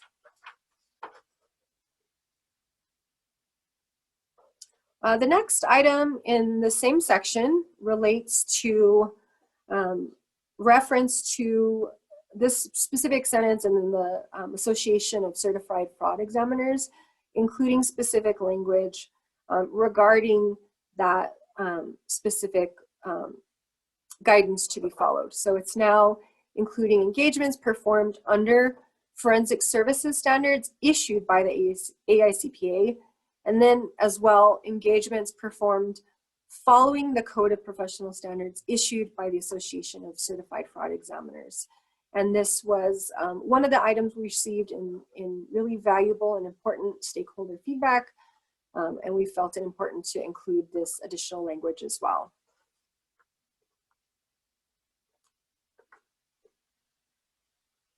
This next addition to the audit rule relates to clarification of engagement types with respect to finding requirements.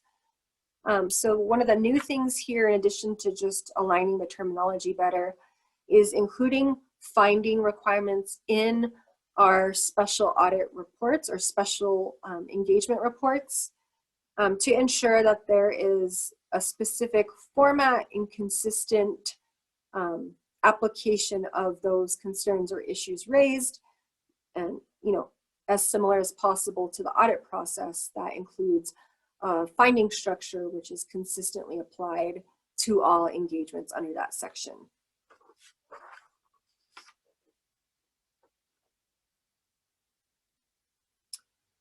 The next update relates to section 15, similar to what we've seen in the previous areas. And one difference here is we added, if applicable as it relates to submitting a management representation letter for these type of engagements. That is not always something that is obtained or deemed appropriate.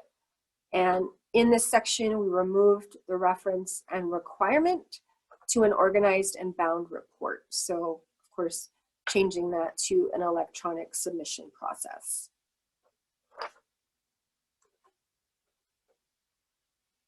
Progress payments for these type of engagements conducted under Section 15. This update is just clarifying language, noting final payments over 95% may be made by the agency. So it's clarifying the exact percentage amount in this section.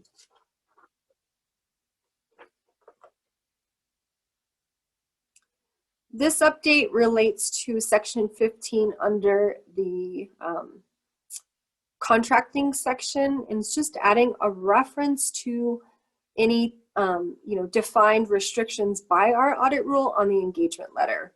So it's referring the readers back to that exact section to look at what those restrictions might be on the engagement letter.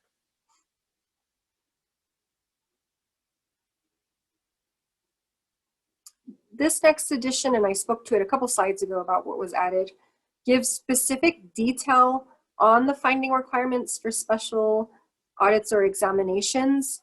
So it's very clearly laying out the detail that will be required to be included in those engagement reports, noting what the findings were, using the same criteria as the financial audit findings criteria.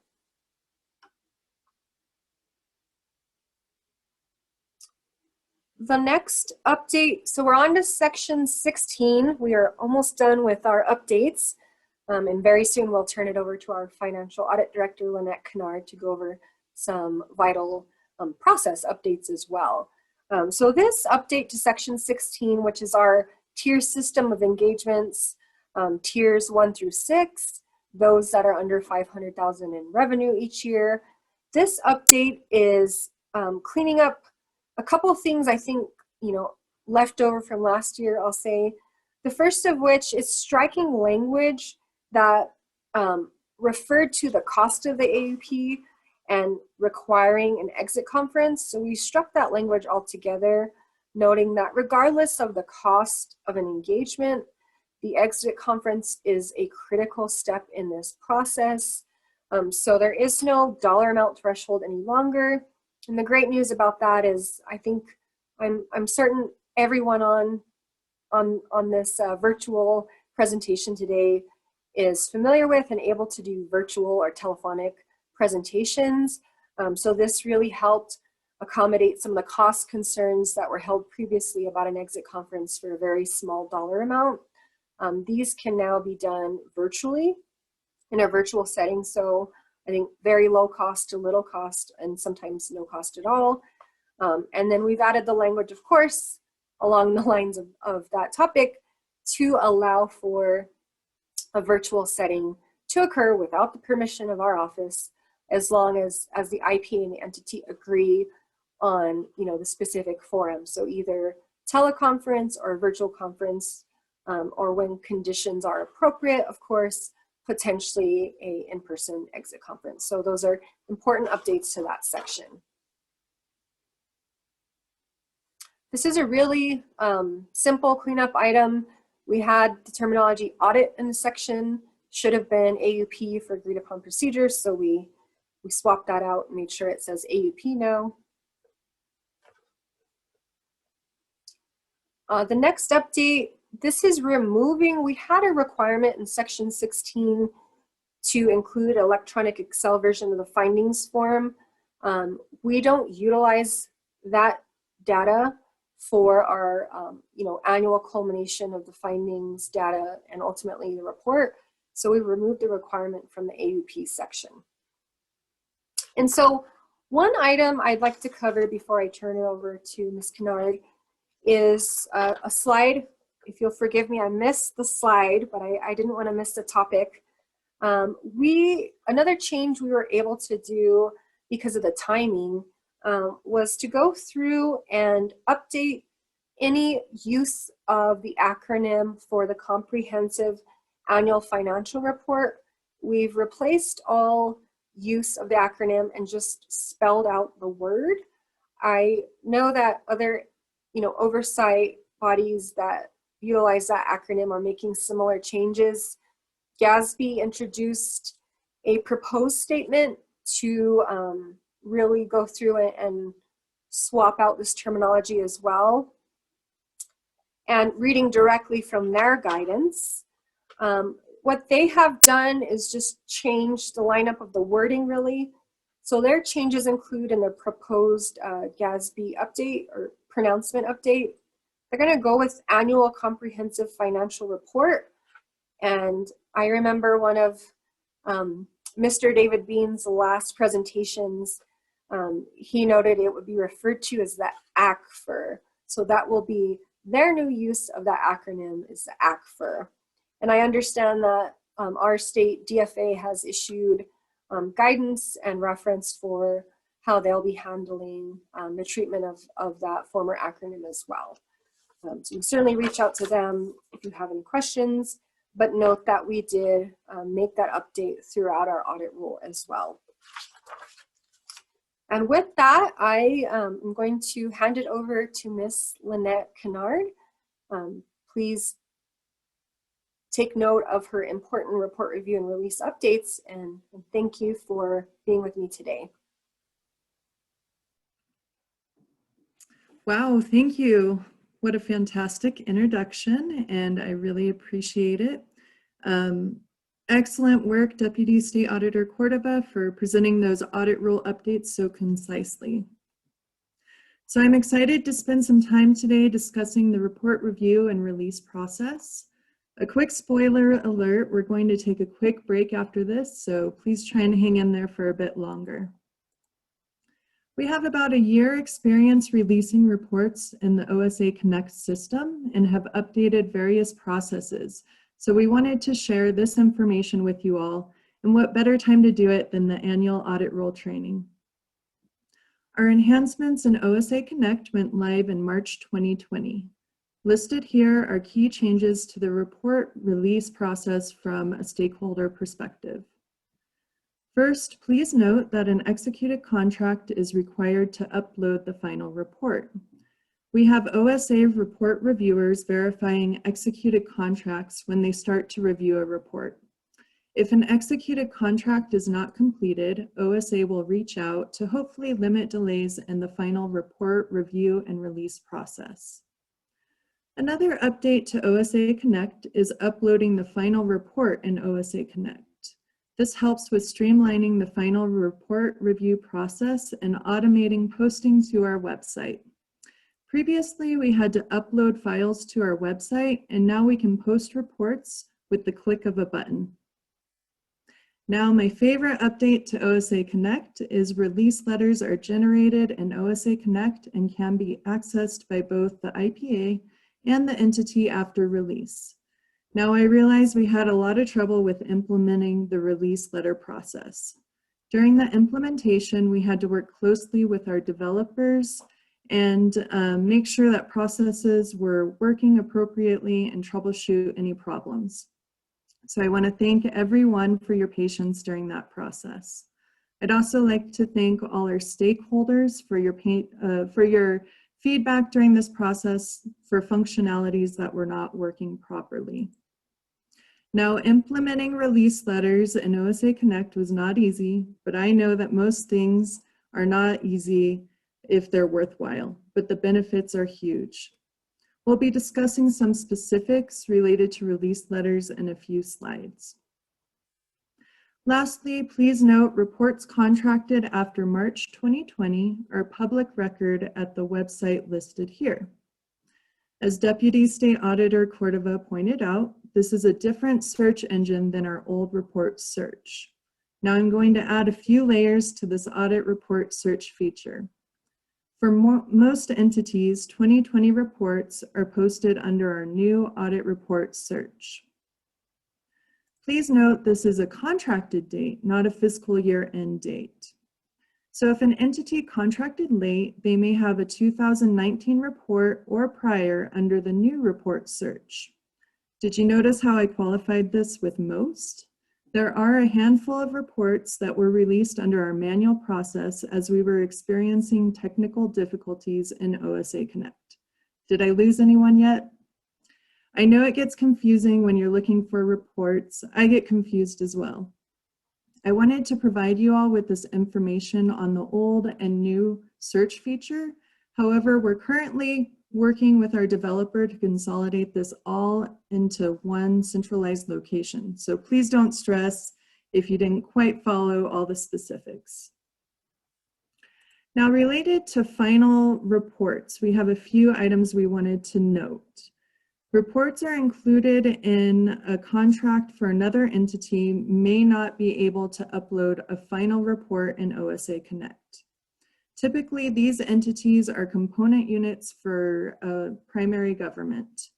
We do envision to integrate the final report upload for these type of entities in the future. For the time being, if you have a report that cannot be uploaded, please contact OSA for assistance. Also, to submit a final report, this is only available for firms through the firm profile. A quick note for the firms, please use the naming convention listed in the audit rule. The naming convention is the OSA agency number, followed by the agency name, the fiscal year, and final. This naming convention helps with consistency for our data files. The file name is also how the link is displayed on our public website, so we want this information to be accurate. Moving on, as I mentioned, release letters generating in OSA Connect is my favorite new feature. It's probably pretty apparent why.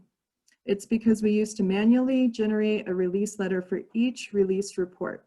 So since March 2020 to date, that would have been over 478 release letters that would have had to have been created, saved, and emailed. You can get an idea of the efficiencies we have experienced now that these are automatically generated and emailed when approved by OSA. Now here's the catch.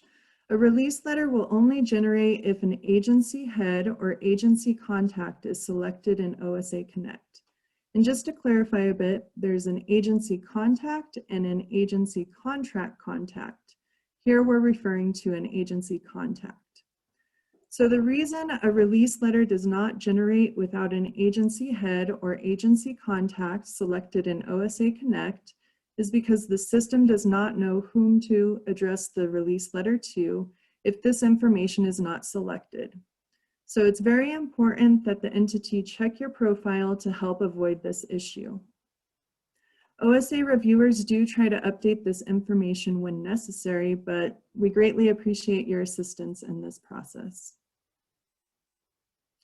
Also, for your information, when a report is released, the system is sending the release letter generated to the agency head, agency contacts, and the individual that submitted the report.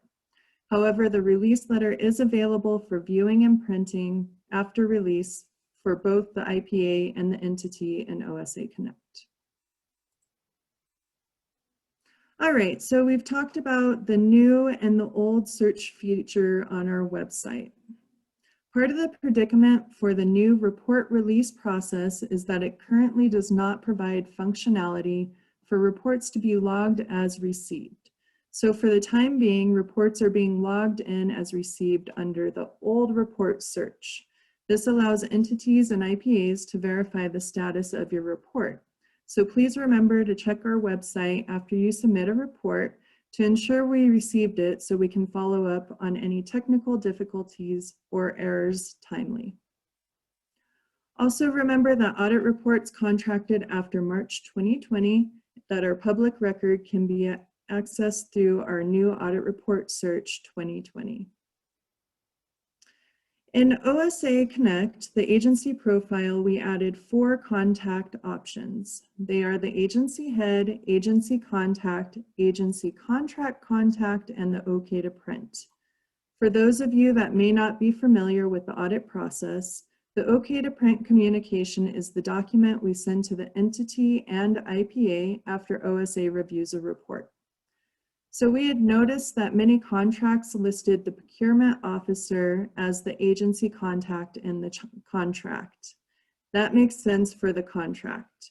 However, when we were sending out the OK to print communication, that was the only contact information that we had, so the procurement officers listed were receiving the OK to print, which didn't assist in the release process.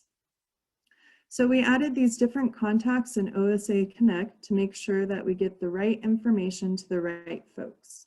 So for you entities, please make sure you select the right contacts in OSA Connect so we can get information to you in a timely manner. We also wanted to provide some reminders on requested release timelines. If you have requested a timeline for release, for example, a board meeting or a GFOA submission, and the requested timeline is 2 weeks away, please contact us, especially if you have not received the OK to print communication. We always do our best to accommodate requested timelines for release, and this communication helps ensure we have the report appropriately flagged. Lynette, may I? Of course, please. I just want, thank you so much, Director Kennard, and thanks to Natalie for the great presentation over the many changes that we had in the audit rule this year. I just wanted to underscore what you said in terms of accommodating. One of the things is a good opportunity for gratitude for our team, but also to make sure that door is open for if you've got special circumstances, if you've got a particular application or bonding or whatever is driving the need for particular attention for release or maybe prioritization of release, I guess I would encourage you not to feel necessarily uncomfortable asking for that, and know that we are not always able to accommodate your timeline, but we are always able to try to accommodate your timeline. And so you shouldn't feel uncomfortable asking. And I just think, you know, as we have nearly 500 people on the call today, I think it's a good moment for me to be able to say thank you to the team for, I think, almost universally accommodating every one of those kind of phone calls we've gotten over the last 2 years, but also letting you know that we do see you as partners. And so if we have the opportunity to rise to the occasion and meet your needs in that regard, in terms of timeline, we want to do that. And so you said that, Director Kennard, but I wanted to underscore that people should feel comfortable working with us when they have those extenuating or special circumstances. Thank you. Absolutely. Thank you, Auditor Colon. I appreciate you reiterating that. And, you know, just to underscore it a bit more, there's no harm in over communicating, and we do appreciate the information. So as Auditor Colon mentioned, please don't hesitate to reach out to us. All right, so also when you're planning for those release, if you want to go back a slide, please. Just a few more points to add, thank you. So also just a few notes on when you're planning for release timelines, please keep in mind the 5-day wait period. State statute requires a 5-day wait period after the report is released by OSA before the report is a public record unless the entity waives the period. So remember to add that wait period to your timeline or to request a waiver. And if the entity is requesting a waiver, it's helpful to provide that information prior to release. Normally, the best time to submit a waiver is after the OK to print communication is received and prior to final submission or with the final submission, so we can have the system post the final report immediately when it's approved. Always, please reach out if you have any questions. We're happy to assist. So where are we going with OSA Connect? We have a lot of exciting enhancements that are being developed. First and foremost is migrating the audit report search in one location. We've been working with our developer for many months to get the audit reports in one centralized location, and we expect to have this resolved very soon. Another development and process is the submission of draft reports in OSA Connect. This will be great because it should automatically log the report as received and also make it available for OSA reviewers. I like to think that we're assisting with the audit process being a bit more sustainable through the use of electronic reports. I'd also like to give a quick shout out to OSA report reviewers that tackled report reviews completely remote this year and did an excellent job. It was partially through this experience that we felt comfortable with moving forward with electronic draft report submissions. We know that this update will be a great benefit to our report review process and our stakeholders. Another update we have in development is allowing additional documents such as the OK to print and the summary of findings files to be submitted in OSA Connect. I know our executive secretary will miss all the emails that he receives with this documentation, but this will allow us to streamline the final release process and assist in tracking reports. We're also working on adding the IPA on-site manager listed in the contract as a recipient for the report release letter. So as you can see, OSA Connect is a continually developing application, and we're continuing to add enhancements to assist in the process. The ultimate result is a smoother report review and release process. Thank you all so much for your time and attention. It's been a pleasure to provide this information to you all today. You'll see here our contact information for both Deputy State Auditor Cordova and myself. And now I'll hand it over to the wonderful New Mexico Society of CPAs President and CEO, Kelsey Flanagan. Thank you so much. Awesome. So it is time for more polling questions. Polling question 4 is live. So release letters are mailed by US Mail, exciting, which I don't think anybody can argue with, automated in OSA Connect, or automated in USA Connect. Go ahead and respond to the polling question number 4, which is live now. And again, I posted this tip in chat, but sometimes if you don't have Zoom on your active screen or clicked on as active, the polling questions don't pop up for some reason. So if you're having a hard time seeing polling, try to move it to your main screen and make sure you're hovering over it, and that polling should pop up. All right, looks like we're at 80%. Again, polling is live. We want you to get your CPE credit.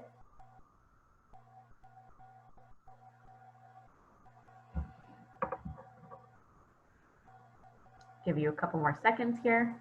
Again, if you're having trouble seeing this, let me know in chat, and I will save that chat and make sure that we get you credit.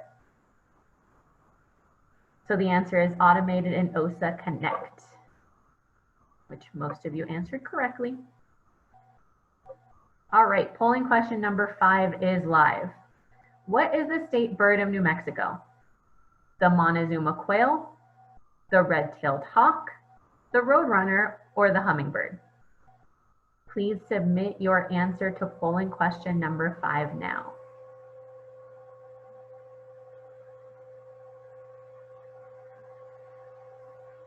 Kelsey, can you tell us what the Montezuma quail looks like to help us with this question? You're asking questions I do not have the answer to, unfortunately.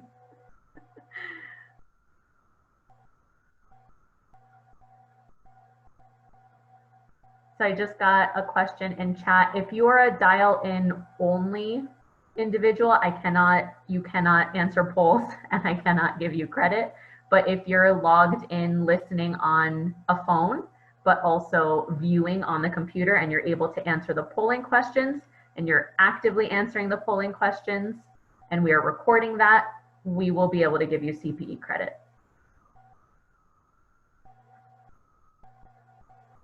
And yes, we will be emailing CPE certificates to you all next week. There's close to 500 folks on this event, so it does take us a little bit of time to go through and individually check every single person's polling to make sure we can give maximum CPE credit. And the answer is the roadrunner, not the Montezuma quail. Do not know what that looks like, but we'll probably look up after this. I am told the quail is very cute. That's according to Deputy State Auditor Natalie Cordova. I believe it.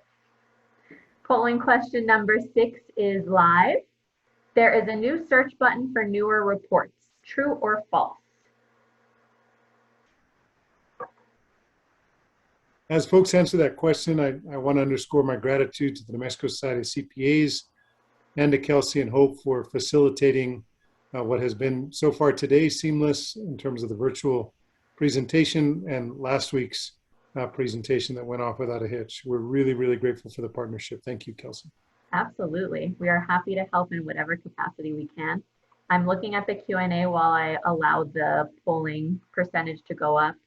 I have one question. If we have to leave after this session, will we get CPE for the time we have attended? Yes, absolutely. So you'll only get credit for the time you were here and answered polling and participated.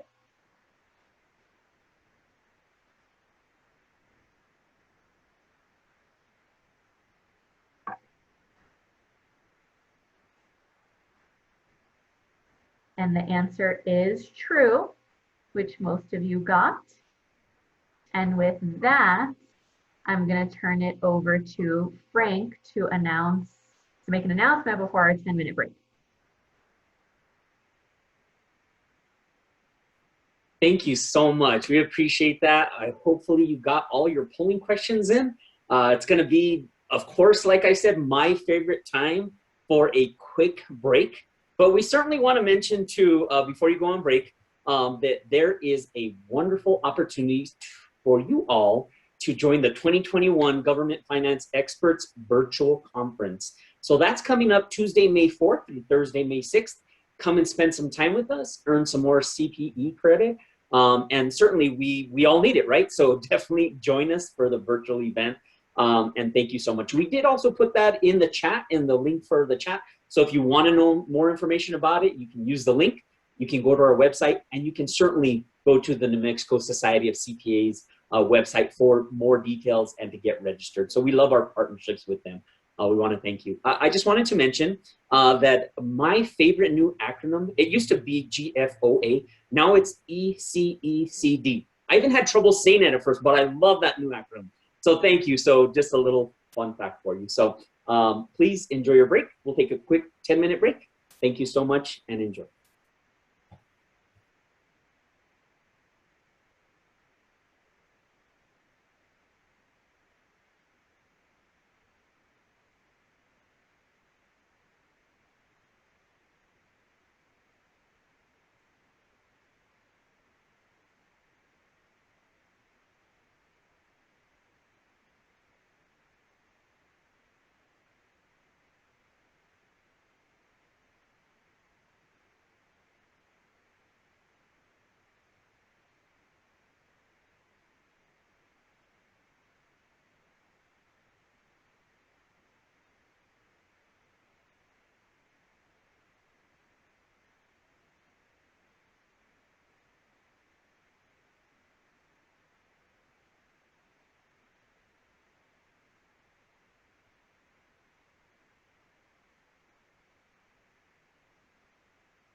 All right, just to give you all some information while you're enjoying your break, make sure you definitely try to attend our 2021 Government Finance Experts Virtual Conference. We did put that in the chat for you. Just as a reminder, if you have Q&A, we know some of you have posted. We have experts on the line that are helping to answer those questions. So please keep on posting your questions in the Q&A. And if you have other things, place them in the chat, of course. But that's the best way, is the Q&A if you have questions. Of course, we've seen many of you raise your hands, and we've had our experts answer your questions or turn you over to who has the answer. But certainly ask those questions. If you would like to speak, also, we do have that functionality, so we will provide some time at the end of the presentation. This is a recorded event, just so you know. But please, yes, if you would like to speak, please let us know, and we will accommodate that later in the presentation. Also, some presenters will be answering your questions during their presentations, or after, or at the end of the presentation. So we want you to ask those questions. We want to make things better. And certainly, please ask the questions so we can make the content more, improve it every single year. We want to be that and be most responsive to you. Please grab your coffee, your preferred drink, water, tea, etc., and sit back and enjoy. We have a lot of great information coming your way still. And just remember to register for that Government Finance Experts Virtual Conference. Again, we want to thank our partners at the New Mexico Society of CPAs, Madam President Kelsey Flanagan and Hope. We want to thank you too, both for, this is a great partnership for all of us, and we appreciate all your hard work in doing all the stuff, all the things you do. And we want to definitely thank the Accountancy Board and the Society for definitely helping us out with those credits, so you can get credit today, and the special dispensation. So thank you so much. We'll resume here in just a moment.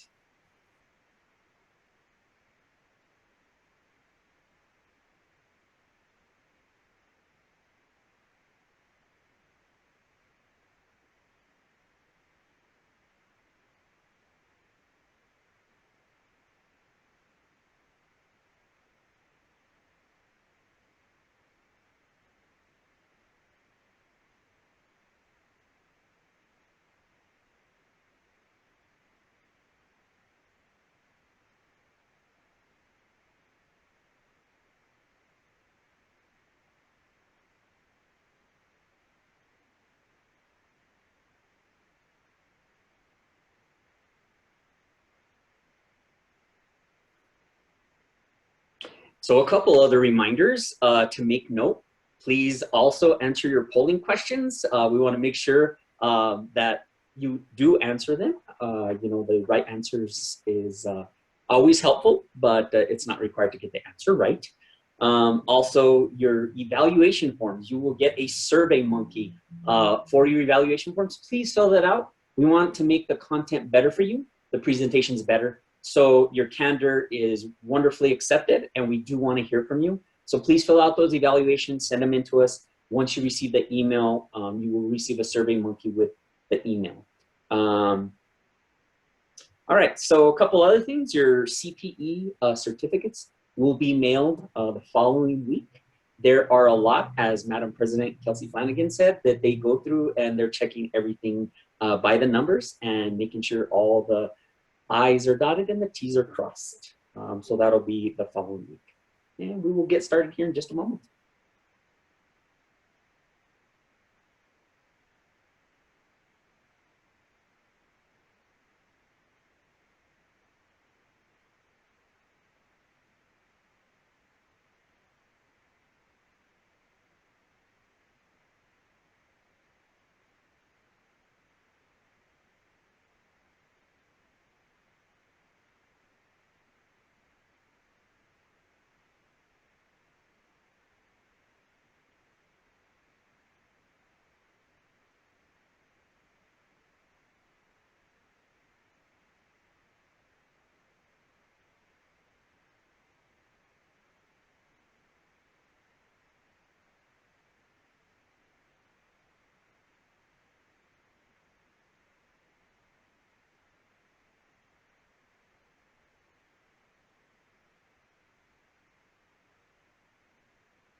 All right, so one more minute, we will get started. So please settle back into your seats on your comfortable chairs and comfortable floor, couches, etc. Enjoy, get your favorite snack, and we'll have a lot to go over.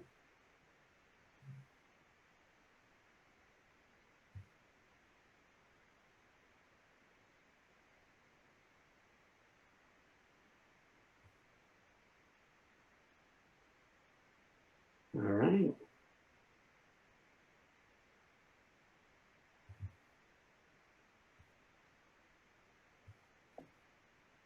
All right, so please welcome back your New Mexico State Auditor, Brian Escalon, Esquire, CFE.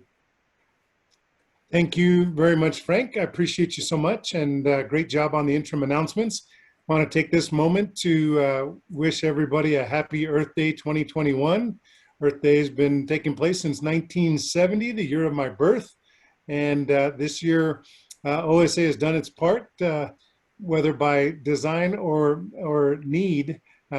The electronic submission of so many of these reports has saved a lot of paper, a lot of trees, and hopefully been a little more convenient for each of you. So thanks to the great presenters so far, and you're in for a treat, because if I had to pick the top tier of entertainers who are highly skilled and expert, but also very engaging, I would have to put folks like Stephanie W. Tejas at the top of the list. She is a tremendous resource to me personally. She was the very first person who I brought on the team when I was elected. Known her for many, many years, respected her work in the private sector in banking and oversight and compliance, and just did a phenomenal job there. And I was able to get her to agree to answer the noble call of civil service. She's done a tremendous job as the director of the Government Accountability Office. She brings with us today the little baby Reno that I mentioned earlier. So we're thrilled. The baby Reno looked up as soon as I said that. She definitely knows her terms of endearment. We love her to death, and we are grateful for Stephanie W. Tejas, MBA, CFE, the Director of the Government Accountability Office at the Office of the State Auditor. Stephanie, take it away. Thank you, State Auditor. I appreciate the very, very kind introduction. I'm excited to be here. I love being in this position and being able to serve New Mexicans in this role. And I appreciate you having faith, trust, and pixie dust in me to do that, that job. So yes, I am here today to present just some guidance from the GAO.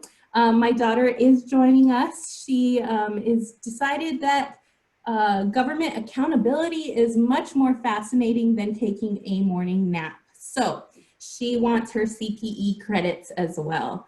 So today I'm going to talk to you, like I said, a little bit of guidance about the Government Accountability Office. I wish I could be there in person. I do miss, you know, all the excitement of being in-person trainings, like what am I gonna say, what am I gonna wear? But I guess we get to exchange that a little bit with what virtual background am I gonna use? What type of filter will I add? So that's a little bit of a consolation.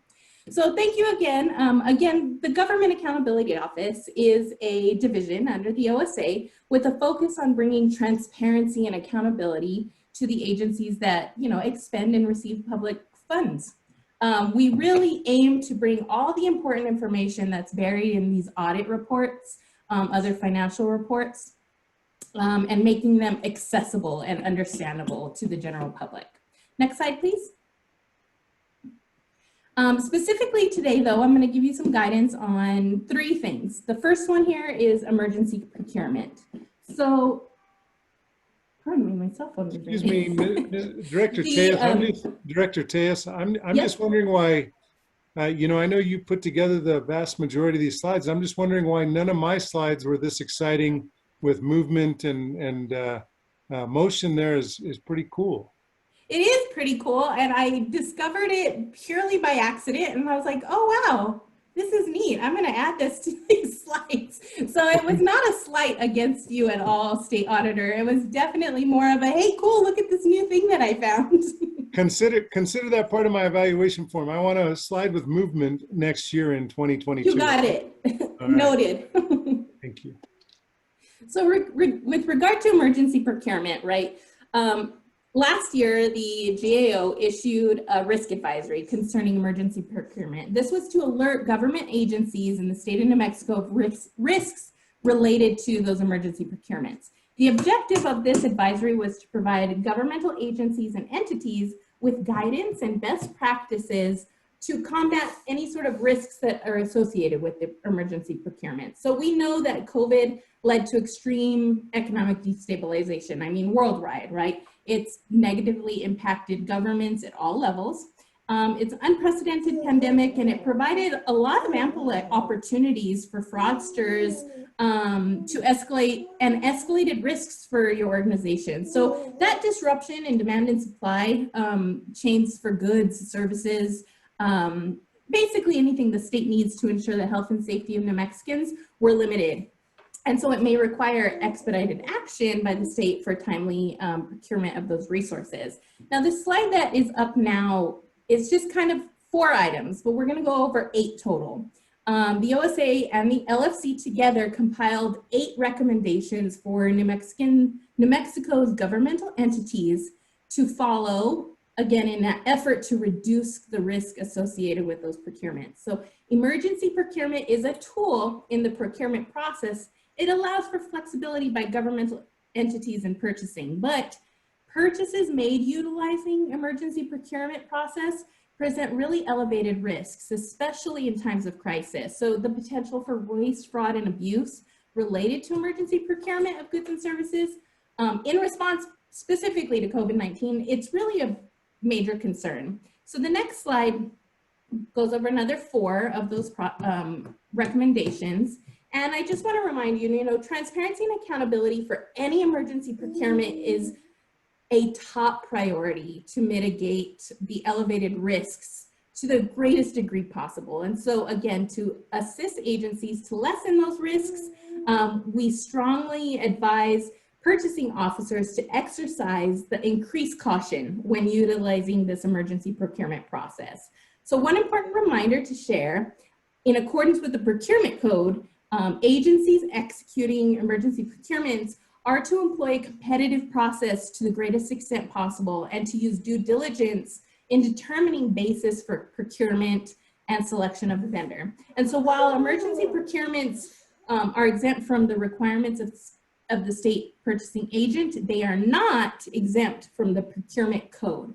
So in the next few slides, we'll go into more detail on these 8 recommendations. Next slide, please.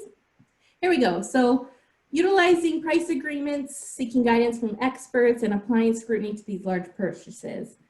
State price agreements benefit agencies by attaining price discounts. They leverage other concessions through volume purchases. So an agency avoids administrative, procurement, and contract management burdens.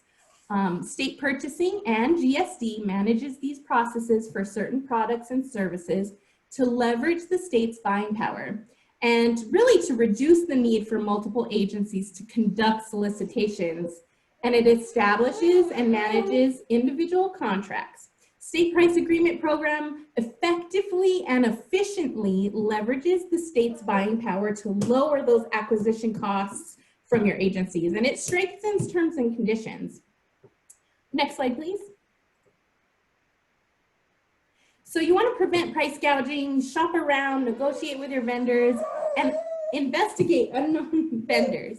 In cases where price agreement or emergency procurement is necessary, please conduct research. It'll reveal better purchasing prices on what's needed. Whenever possible, make sure that you're gathering and documenting several quotes or price listings prior to purchasing, and attempt negotiations with vendors on price. This is especially true when purchasing bulk items or for products that you might need on a regular basis or in a rotation. Always retain that documentation to support the purchase process. That includes your research results. So save those results of the research that you conducted. And then, of course, the National Association of State Procurement Officials offers vendor vetting resources. This is available to the State Purchasing Division, and they can assist your agency in performing vendor spot checking, and that's upon your request. So if you want that assistance, please call the State Purchasing Customer Service Liaison. Their phone number is 505-827-0472, and I will put that in the chat for you so you can have that as needed. All right, so and then of course investigating. So at a minimum, purchasers may want to search the company status. A good resource for that is just the Secretary of State's website to see how long the company has been operating, ensure the purchase is within the wheelhouse of that company's normal operations, ensure that the vendor is not disbarred from receiving contracts, and all that information can be reviewed as well by accessing the System for Award Management, and that is available on this website, and I'll put that in the chat as well for you. All right, next slide. Avoid prepayments and always abiding by transparency laws. So while the Department of Finance and Administration will approve prepayment in certain emergency circumstances, prepayment really significantly shifts risks from the vendor to the purchasing government. So here's an example where a buyer prepays, the supplier's insolvency or illiquidity or even outright bankruptcy prior to delivery can really cost the agency its prepayment and leave it with no right to the goods. So make sure you're avoiding that to the greatest extent possible. She does not like prepayments. Agencies must comply with also the requirements of statute.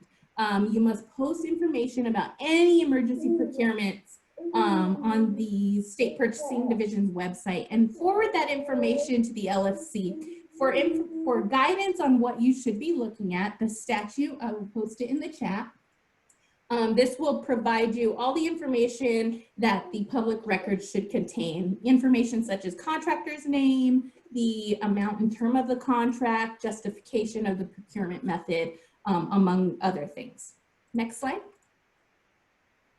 Reconcile your purchases and plan for procurement needs. So report unsatisfactory goods and vendors, and it may save other purchasers from suffering those same losses. Examples of items to report could be counterfeit, damaged, or any otherwise unsatisfactory goods.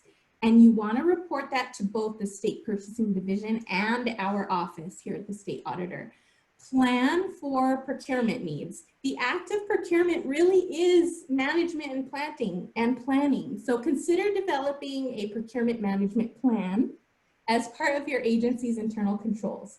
It'll mitigate the need for 11th hour purchases, and it may facilitate those negotiations we talked about earlier on bulk discount pricing. So this management plan really holds the purchase framework that your agency will need, and it'll serve as a guide for managing those procurement of the goods, supplies, services for your agency. And it should, at the very least, be updated annually to address any procurement changes of your agency. Next slide. So of course, you're going to report to our office. Sean will go into greater detail about the 1266 items that you should be reporting to our office with regard to fraud matters. But with regard to fraudulent vendors, you should report those to the state purchasing agent. This is a really good opportunity for you to, again, like I said, perhaps save other agencies from future issues. Next slide. Okay, we're going to move on a little bit. We did also issue a risk advisory regarding to alert public safety departments throughout the state, where policing really is the primary role of the organization, of risk related to management of occupational overtime. So the objective of this advisory is to provide those agencies and entities with guidance, bless you, best practices and an effort to combat the risks associated with those occupational overtime practices and misuse. So again, this is another instance where the OSA is always advising that you review internal controls. Next slide. Is that a second slide with motion in it? Oh, you know, there's 3 total. I will be prepared for a final. Unbelievable. As always, you're going to want to review internal controls, develop procedures to aid in the prevention and detection of occupational overtime threats, because they may lead to waste, fraud, and abuse. And it's always critical that organizational management lead in all efforts that support proper behavior and adherence to internal controls. Remember, establishing the ethical tone at the top. That is just absolutely essential. And the OSA, again, strongly suggests police departments review, like I said, those internal controls, mitigate and establish some risk mitigating techniques and strategies. I'll provide some more guidance next, but it's important really to keep in mind that practices for managing overtime may vary widely across agencies statewide. And so the guidance here is written to provide direction to address any of those variances. Okay, next slide. Here we go. So we're looking at risks and recommendations. Weak internal controls, review those internal controls. So you're going to want to review for gaps in monitoring and approval of overtime. Review current policies to ensure alignment with current practices. Management should refrain from any override of internal controls and should not operate outside of the internal controls. That's really essential piece. If override is necessary, ensure that supporting documentation is provided and retained. Next slide. All right, making sure that there is a retention of documentation and support. So you're going to want to retain all documentation to support any overtime assignments and requests, including but not limited to paid, unpaid, compensation time, special events, court appearances, off-duty details, anything like that. Next slide.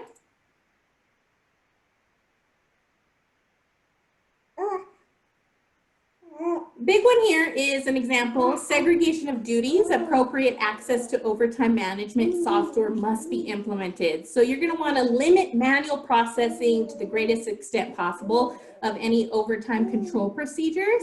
You're going to want to ensure there's cross-functional training that is effective and consistent, and it's applied for each shift supervisor and management. So not just overall, I mean, we're talking each shift. Next slide. Training, this is a big one. Training is always, I'm sorry, Frank, can you go back one more?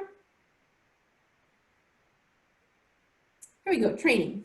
Training should include, but it's not limited to, the proper uses of code, running overtime data reports, policy updates, system updates as a result of maybe software upgrades or other updates that document proper staffing assignments. You're going to want to monitor approvals and also account for any overlapping overtime.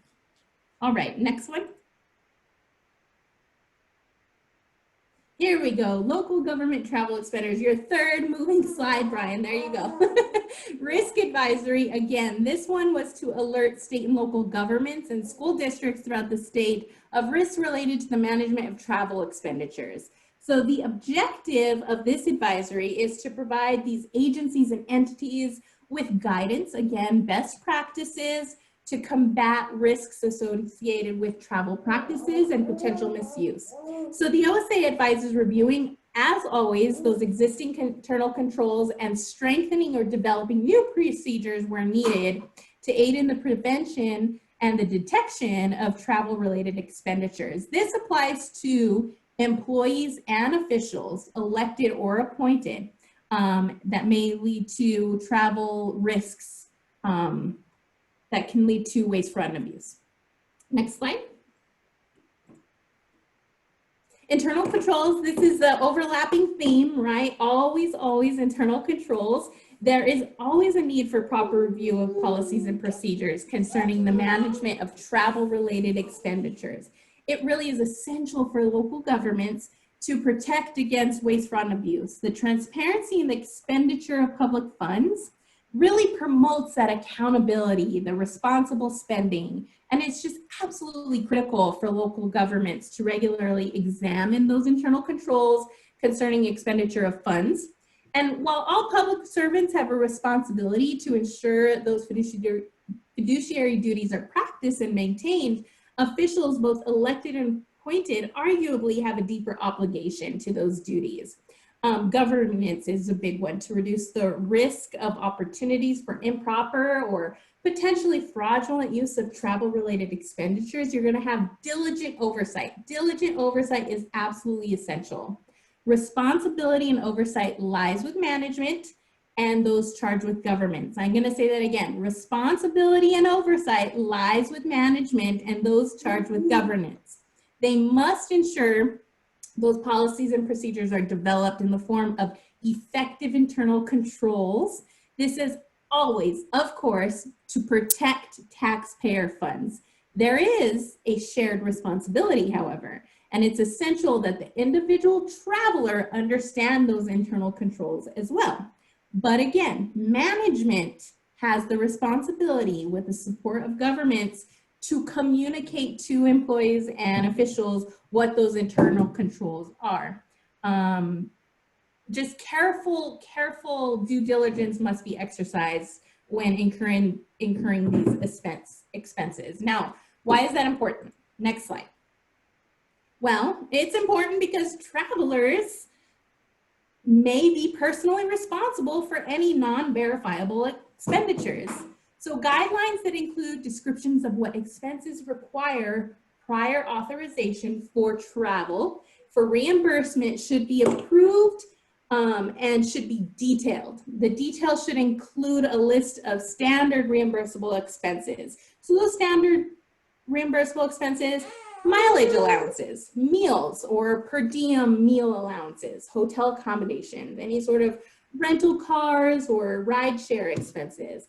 There are non-reimbursable expenses such as extension trips, non-employee travel expenses, and other type of specific expenses that may be considered private or personal. So management is responsible and should distinguish between expenses for trips that require single-day travel and overnight travel. And that includes a minimum distance traveled away from home or work for those eligible travel expenditures. And I know this is a lot of information on travel, which we haven't been able to do in over a year, but hopefully as the vaccines roll out and things start opening up a little bit more, we're gonna have to reevaluate these. So it's a good time to actually look at your internal controls now to prepare for the future of these items. Next slide. Risks and recommendations, of course. Review for gaps or inadequate travel policies and ensure guidance is provided on the type of travel expenses that are reimbursable. So maximum reimbursable amounts is a good example of that. Ensure that your controls adequately address requirements for travel requests. Refrain from any override of internal controls that do not operate inside those normal internal controls. Ensure controls address what's considered sufficient documentation of expenses incurred, and adequately address the need for the most economical methods of travel to expense or reimburse for the lowest costs available. Next slide. And we're almost done, I promise. You can, as always, find all this information on our website at the GAO accountability page. And I will post links to these 3 risk advisories that we spoke in detail in just a minute for you. So definitely visit our website often. It's always being updated. We always have new information for you. And the last slide. Yep, and that's what it's going to look like. So when you visit our page, you'll go from the home page to accountability office, and this is what you should see. All right, well, thank you so much. I really appreciate your time and attention, and I appreciate your patience with my co-presenter here today. She really enjoys talking about ways to mitigate waste, fraud, and abuse. So thank you so much. I'm going to hand it over to Kelsey, who is going to ask some polling questions now. Thank you, Kelsey, and thank you, everyone. Thanks, Stephanie, and shout out to your little cutie. She'll definitely get some CPE credit today too. So I am about to launch some polling questions. So polling question number 7 is live.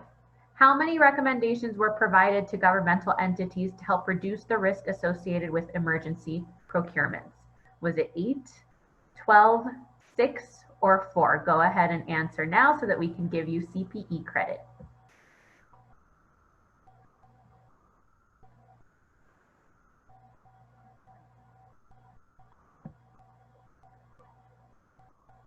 Give you a few more seconds to vote here.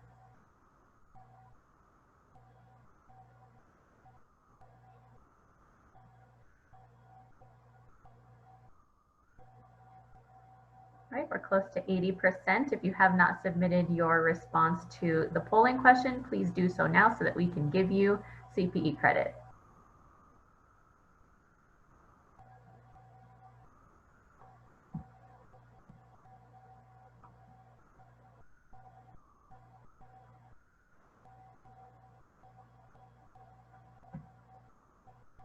All right, and most of you did receive the correct, or did respond the correct answer, and it was 8. Couple more polling questions here for you. Okay, polling question number 8 is live. Settling the great green chili debate. Which chili reigns supreme? Pueblo or Hatch? Hatch. Is this a real question? Obviously Hatch. No, seriously, it's Hatch. Go ahead and submit your answer now.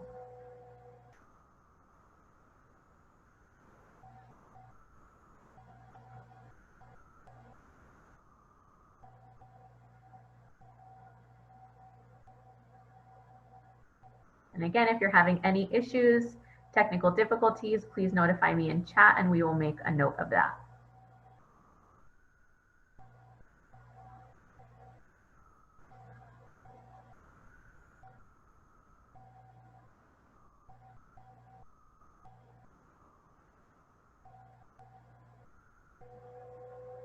Okay, it looks like a lot of people are having issues with this question for some reason, but we have 50% who are voting, so no need to let me know anymore, we're good. I got it. Some people have been having issues with this polling question. I will make a note of that this polling question, we just will not count. Hey, Kelsey? Yes. It won't accept my answer. It's working on my end and it's working for 56% of people, so. I'm just kidding. I mean, it didn't accept my answer. That's true, but I'm just kidding because I know everybody already let you know. It did freeze on me right before I launched this, so I'm wondering if it had to do with that. So do not worry if your answer is not getting accepted. Looks like some of them are coming through, not all of them, but I will make a note of that to not include this question. Cool. Okay. David Trujillo, I like that. The green chili question. I like that. All right, one more question here. Who is responsible for establishing and maintaining an adequate system of internal control over financial reporting? Polling question number 9 is live. So is it management, agency CFO, Supreme Leader Snoke, or support team members? And it looks like this one's going smoothly, so it looks like it was a glitch on my end on the other polling question, so my apologies, but no need to worry, we'll get you credit.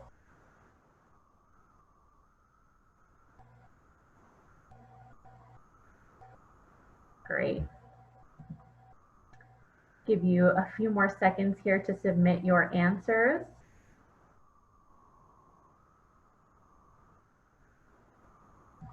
I think that question was definitely held because chili is unmistakably just the chili god said no, you can't answer that question.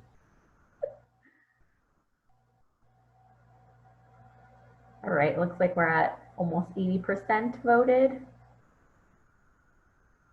All right. And I know some people are still getting that failure to submit. Sorry, I don't know what is going on. I'm hoping that it fixes itself by the next set of polling questions, but in the meantime, I'll see what I can do on my end. Do not worry about it. I will make a note of this group of polling questions, 8 and 9, that were obviously problematic. So thanks for trying to participate and letting me know in chat. I appreciate it. I'm going to end this poll. And with that, I'm going to turn it over to State Auditor Brian Colon.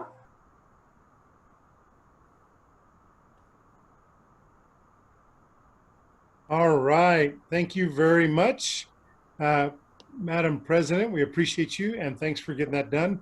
Sorry for the glitches on a couple of the polling questions. Thank you, Stephanie, for putting up that risk advisory regarding emergency procurement, and great job on your presentation. Baby Relleno just absolutely was engaged and entertaining, and as someone said in the chat, you don't miss a beat. And obviously, you're well suited for leadership at the Office of the State Auditor and motherhood. So now we're on to our next presentation, and that is regarding combating fraud, waste, and abuse in government. And this is a tremendous leader, civil servant. He's led in investigations and this type of work in other divisions in New Mexico and agencies, and just is perfectly suited for the work he does every day, which is leading our Special Investigations Division. So Director Sean Beck, CFE, take it away. Thank you, Mr. State Auditor. I appreciate the gracious introduction. And good morning, everyone. Thank you for sticking with us to get to the presentation involving the Special Investigations Division. Now, there have been a few changes this year to the sections of the audit rule that relate to combating waste, fraud, and abuse in government responsibility, in government that are responsible, the responsibilities of the Special Investigation Division. Many of these changes have already been covered. Deputy State Auditor Cordova went through them in quite a bit of detail. So while I'm going to be highlighting these new changes as we go through my presentation, I will also be discussing other unchanged sections of the rule that are important to the work of SID. Now, many of you are familiar with the Special Investigations Division through our referrals and special audit processes. We're going to discuss both of those a bit further in my presentation. But for those of you who are new or have not had the opportunity to meet any of my awesome SID staff, I will be talking a little bit about what we do and who we are. Currently, the SID staff consists of has three certified fraud examiners on board, and we oversee the OSA's fraud hotline, and we handle literally hundreds of cases each year related to allegations of governmental fraud, waste, and abuse. And additionally, we conduct and oversee the special audits and examinations for the office. To just give you a little bit of an idea of the number of complaints that we dealt with historically in the past couple of years, in fiscal year 2019 was one of the last years where we were really seeing a large increase in complaints coming in. And overall for that fiscal year, we received 335 complaints. Now, fiscal year 2020, as we all know, was one for the record books in many ways we hope to soon forget. However, it was not a record for complaints. We saw a big drop in the last quarter of fiscal year 2020, and we only received 276 complaints for the entire year. And that was, again, due to the sharp drop in complaints when COVID hit and we all started working from home. However, in fiscal year 2021, our numbers are back on the rise, and we're currently on pace to probably exceed those numbers of fiscal year 2019. So far, we've received over 270 complaints as of today. Comparing it to where we were this time last year, we had roughly 225 complaints. So we're seeing the numbers rapidly increase. Next slide, please, Frank. So what is fraud, waste, and abuse? Well, here on the side, you're going to see some common definitions that most, if not all of you, are very familiar with. However, I do want to point out that here in the New Mexico Audit Rule, definitions do get a bit more specific. Included as part of the fraud definition in the audit rule are the definitions for fraudulent financial reporting, which of course is the intentional misstatements or omissions in the financial statements to deceive users. It also includes misappropriation of assets, which is the theft or embezzlement of government or public property and or monies, as well as corruption, which is the use of public funds for activities prohibited by our state constitution or laws. And these include such crimes as bribery or kickbacks. Now, while waste can be simply defined as an act of using or expending resources carelessly, extravagantly, or to no good purpose, any solid definition of abuse finds that it involves behavior that is deficient or improper when the questionable behavior being observed or reported is compared to that of what a prudent person, such as everyone here listening to this presentation this morning, would consider as a reasonable and necessary operational practice given the same facts and circumstances. A key point to remember here is that while waste and abuse do not necessarily always include fraud or even illegal acts, they can be a sign of increased risk for fraud or other criminal behavior to occur. Additional definitions of these three terms, fraud, waste, and abuse, can be found in our extensive audit rule. Next slide, please. So here at the Office of the State Auditor, our primary means of receiving complaints and tips come through our financial fraud or fraud hotline. These come in from both private citizens and government employees. Just over half of all the complaints and tips, roughly 52%, come in through our fraud hotline. Of the remaining roughly 48% of all tips and complaints we receive, most of those come in through regular email submissions. Some are sent in by traditional mail. We still get one or two complaints sent in that come into us by telephone and in person. As I mentioned, complaints alleging waste, fraud, and abuse in government are on the rise once again as things return back to a sense of normalcy.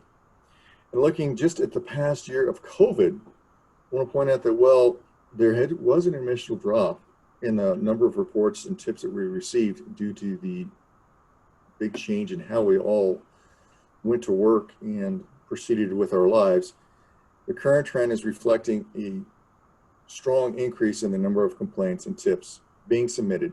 Even though many of us are still working remotely, we've adapted, and many of the government agencies are still closed to the public and employees are working remotely.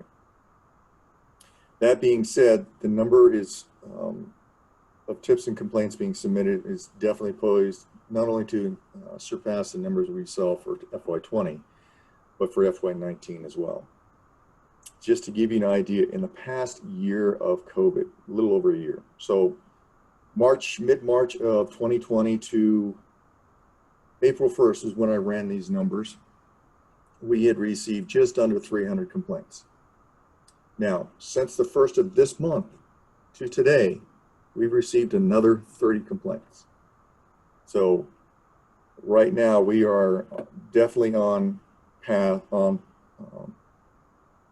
to exceed the number of complaints we received in FY19, which was the highest number to date that I'm aware of for the Office of the State Auditor since the inception of the Special Investigations Division. Next slide, please. So we want to talk about notifications that are submitted by agencies and IPAs involving potential criminal violations. There's not a lot of change here.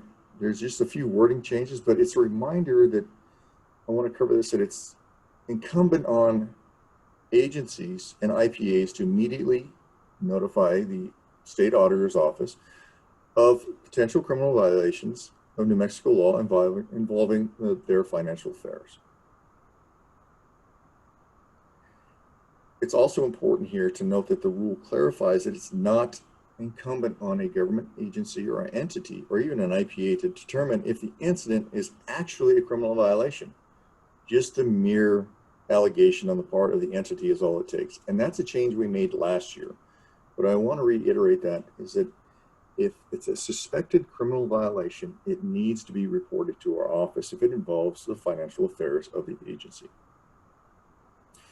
But as many of you know who have dealt with these notifications to our office, many of you have gathered enough information about a given incident to have determined whether or not it's actually a potential criminal violation prior to reporting it to our office. So when making these notifications, what do we here at SID need? Well, to begin with, we need an estimate, if possible, of the dollar amount involved. And as Deputy State Auditor Cordova mentioned, there has been a change in the rule because it's not always known exactly how much the financial hit may be to an agency. So if it's known or it can be estimated, we ask that you provide that information. We also ask for a description of the alleged violation. What are we talking about here? We need you to include the names of the people involved or the persons involved. And this could be the persons who may have committed the potential criminal violation if they're known, or it could be the name of the employees who work for your agency who discovered the potential criminal violation.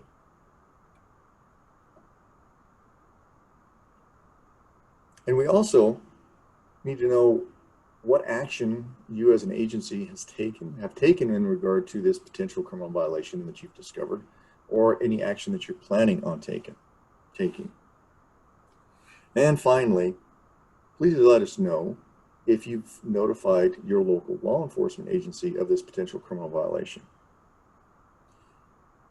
It's important to note that while it may not be incumbent on a government agency, a municipality, county government, what have you, to report a potential criminal violation to their local law enforcement agency, it is a statutory responsibility of the Office of the State Auditor to report criminal violations to the proper prosecuting authority in that jurisdiction.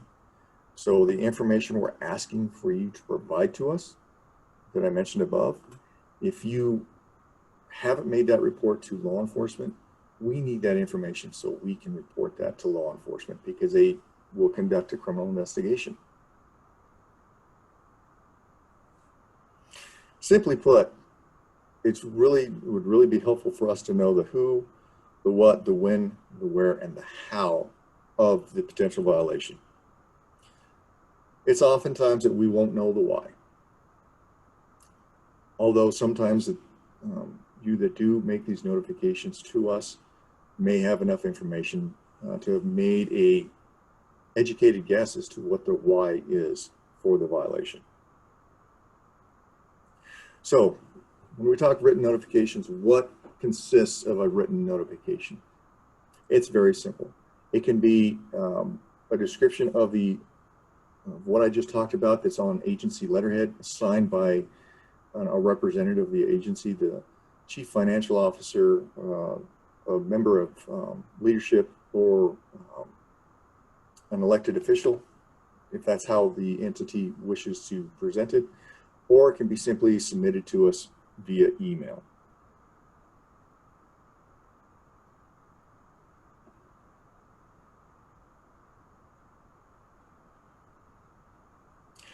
But one thing I want to point out here is that when we're talking about submitting notifications, agencies should not, shall not, it's clearly in our audit rule, shall not submit these notifications through the fraud hotline. It has to be in writing. It can be written on letterhead, like I mentioned, or as simply in the body of an email. One change you'll note for some of you who have submitted reports to us in the last year, there was a typo last year that we missed in the email address. So these reports will be submitted when you submit them by email to reports@osa.state.nm.us. The US was missing last year. We've re-added it. So those emails will go through. That's the most common way we receive these, although we do still get some mailed into our office. And I have not seen a faxed one since I've been with the office. And then when we're talking about any action taken or planned, let little bit later on in my presentation, we'll be talking about special audits and examinations. Now, in some of these situations, agencies may determine that they want to self-designate for a special audit, and we're going to talk about that here a little bit later in my presentation. Next slide, please, Frank. So when we here at SID receive these complaints and tips, either through the fraud hotline or from the agency notifications 1266 that I just mentioned, SID does conduct fact-finding with regard to the issues that we're notified of. And through our fact-finding, we make inquiries through the agencies that are named in the reports. And while we haven't made any change to this rule, it's very important that I note that we do conduct fact-finding on each and every report, complaint, or tip to some extent. We do contact agencies or entities named in the complaints, and we do request information and documents. It's part of our independent review process of the issues that are raised, so we can determine the validity of the complaint, the tip, or the concern, and we can help formulate our next course of action. Timely responses to our requests for information and our inquiries is important to our efforts in addressing these complaints, because it helps us better protect the financial well-being of agencies and entities who may be affected.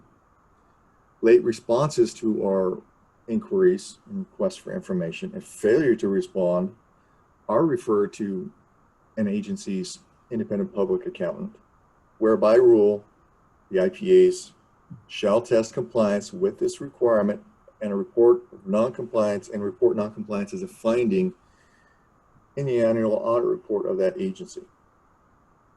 Next slide, please, Frank. So, why does fact-finding matter? Well, fact-finding matters because there are some things we're able to address and correct through our fact-finding before they reach a level of critical mass where it could result in an audit finding or a potential criminal violation actually occurring.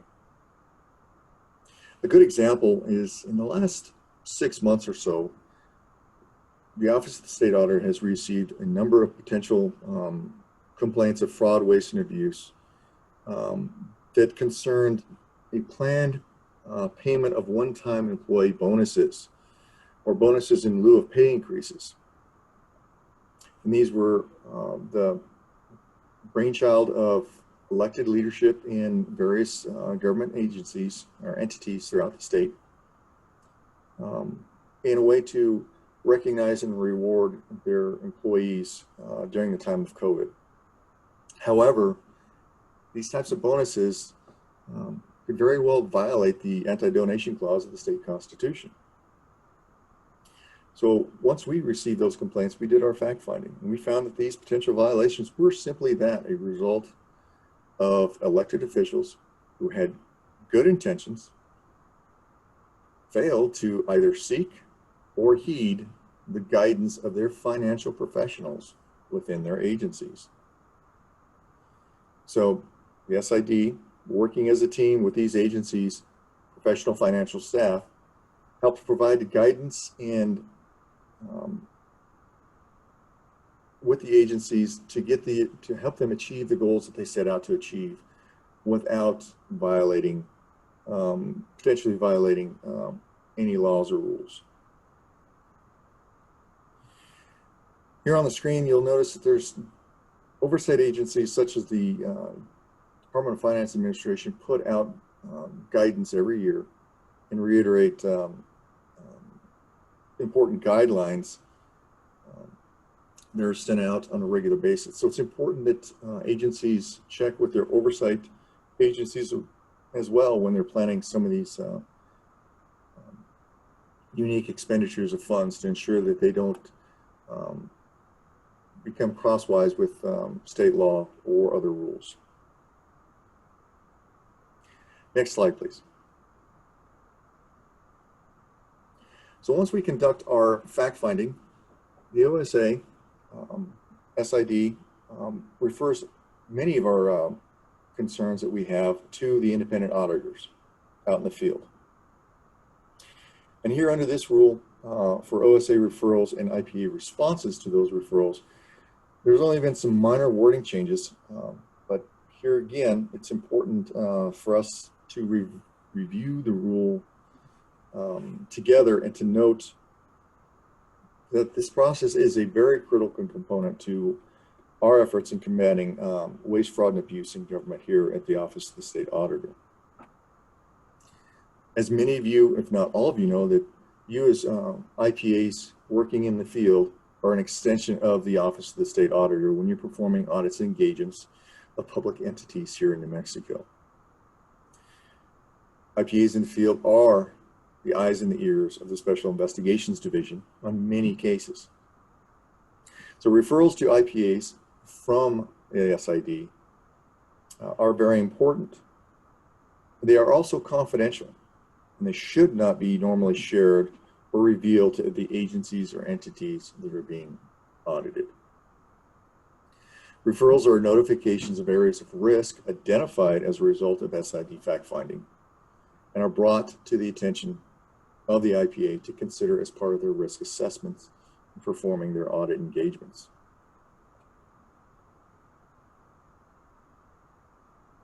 Referrals are considered by rule confidential audit documentation. And that's a change from the wording of work papers. So once a referral goes out to an IPA, and there's also a requirement, a responsibility on the part of the IPA to provide a response to the OSA with regards to the action they took with regard to that referral. IPAs are required to respond in writing and document what action was taken in response to the referral and to note what findings, if any, were the result. Many of you who have dealt with SID referrals from over the years know that we don't always get these referrals to you in the most timely fashion, despite our best efforts, because we get the complaints in year-round, from early in the audit season right up to you're submitting the annual audit report today, and we're getting complaints in that we hadn't been aware of, that were being brought to our attention regarding that entity during that past fiscal year. So while we make every attempt to provide you with the information in our possession in as timely a fashion as possible, there are times when such information is brought to our attention while you're actually in the field or have already stepped out of the field. But in those instances, it's important for us to get that information to you as the IPAs so you can consider them as part of your overall risk assessment and audit process. So we'll work with you as far as the timing goes on providing the response under the heightened time constraints. And finally here, I want you to note that as IPAs, you should not reference the fact that you received a referral from the OSA in your audit findings if that finding resulted from an actual referral. Next slide, please. Confidentiality of sources. So there's not a lot of changes. There's no changes to this one. I just want to point out that this is very important, a very important rule. And it reinforces our position here at the Office of the State Auditor that we do everything we possibly can to protect the identity of persons who step forward to report to our office examples of waste, fraud, and abuse in government. Because oftentimes they're putting their livelihood in jeopardy by doing so. Many sources of information are public employees, and while they may be protected from retaliatory action under the Whistleblower Protection Act, these confidentiality requirements are also required under the AICPA Code of Professional Conduct. Furthermore, the Association of Certified Fraud Examiners Code of Ethics also requires members to not reveal any confidential information obtained during professional engagements without proper authorization. So this rule runs brings us into compliance with all these other professional standards. Next slide, please. Confidentiality of files. Here again, the files that we obtain in the audit process and the fact-finding process that we do are also confidential. And the big change here is that, that's been added to the rule this year, is that any information related to a report alleging financial fraud, waste, or abuse in government that's provided to an independent auditor, a performance audit team, a forensic accounting team is considered to be confidential audit or engagement documentation. And it is subject to the confidentiality requirements I've previously mentioned that include, but are not limited to, the audit rule, the New Mexico Public Accountancy Act, and the AICPA Code of Professional Conduct. Next slide, please. So now we're going to get in and talk about special audits and examinations. And as previously mentioned, there's been some changes to this. The big one is the titling of this section. It's now just special audits and examinations. So it's much more clear and concise. Next slide, please. So, as previously noted by Deputy State Auditor Cordova in her presentation, this rule change includes the new terms attest engagement and non-attest engagement, and specifically includes such engagements performed under the Forensic Services Standard issued by the AICPA and engagements performed following the Code of Professional Standards issued by the Association of Certified Fraud Examiners. Next slide, please.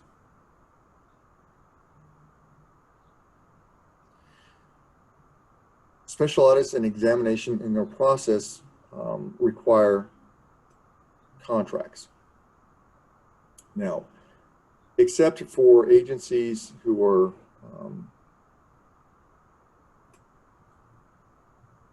authorized by statute to conduct their own performance audits or forensic accounting engagements, contracts for special audits, attestation engagements, performance audits, forensic audit, accounting engagements, or non-attest engagements require a professional services contract to be entered into and submitted and approved by our office. Next slide, please.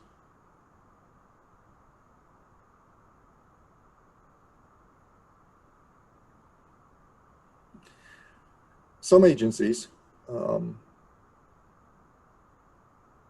as far as come across things where they decide that they may want to self-designate their agency for a special audit. It could be in response to a 1266 notification that they sent into our office. And it may be to the level where it's not designated by the state auditor. But here again, part of that 1266 notification, if an agency is considering a special audit self-designation, that is something that we wish to be informed of when that 1266 notification is submitted to our office. These contractual professional service agreements that are entered into by agencies who self-designate for special audits need to point out that it is important that such contractual engagements with IPAs or other professionals, properly licensed professionals, require the written approval and review by the Office of the State Auditor. And this also applies to all subcontractors. Next slide, please, Frank. So through our website, OSA Connect, or by contacting Rebecca Garcia, our contracts manager, who will be coming up next, agencies can receive a template for these professional service contracts from our office. And we strongly encourage you to use these templates because they are to be used for all special audits and examination engagements. Once the engagement or the contract has been filled out and signed by both parties, is at that time that that contract is submitted to the Office of the State Auditor, where we will review the contract and approve that contract. After which we will provide you that written authorization or approval. Next slide, please. Applicability of other rules. This section here just talks about that under agency designated special audits, that just because an agency initiates their own special audit or other type of engagement, the rest of the rule of the New Mexico contained in the audit rule apply to that process, just as if it was the state auditor himself, in this case, who designated that agency for a special audit. Next slide, please.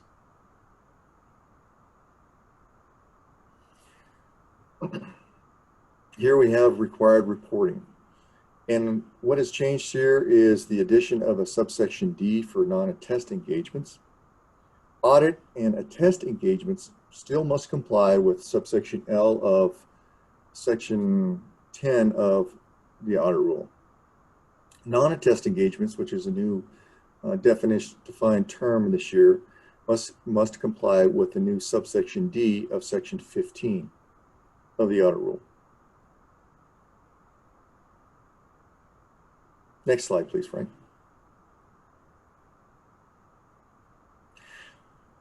So this change of the adding of the subsection D of the audit rule includes it talks about the finding requirements for special audits and examinations under non-attested engagements. Why this is important is it brings us in further alignment with the Audit Act under 1265, requiring the findings to be reported in a separate section of the report. And it also provides consistency in the ways findings are reported.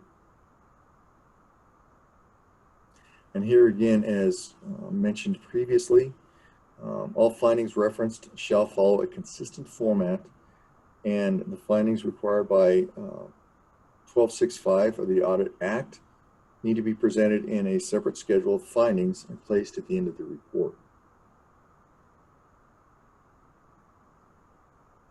Next slides, please, Frank. So here you'll see it's your traditional findings breakdown for 12.6 for section 15D, the new subsection for non-attest engagements. And adding these elements of a finding provides a strong foundation to the basis of the finding. It is also intended to provide clarity and continuity to the way findings are developed and communicated to the reader. Next slide, please, Frank.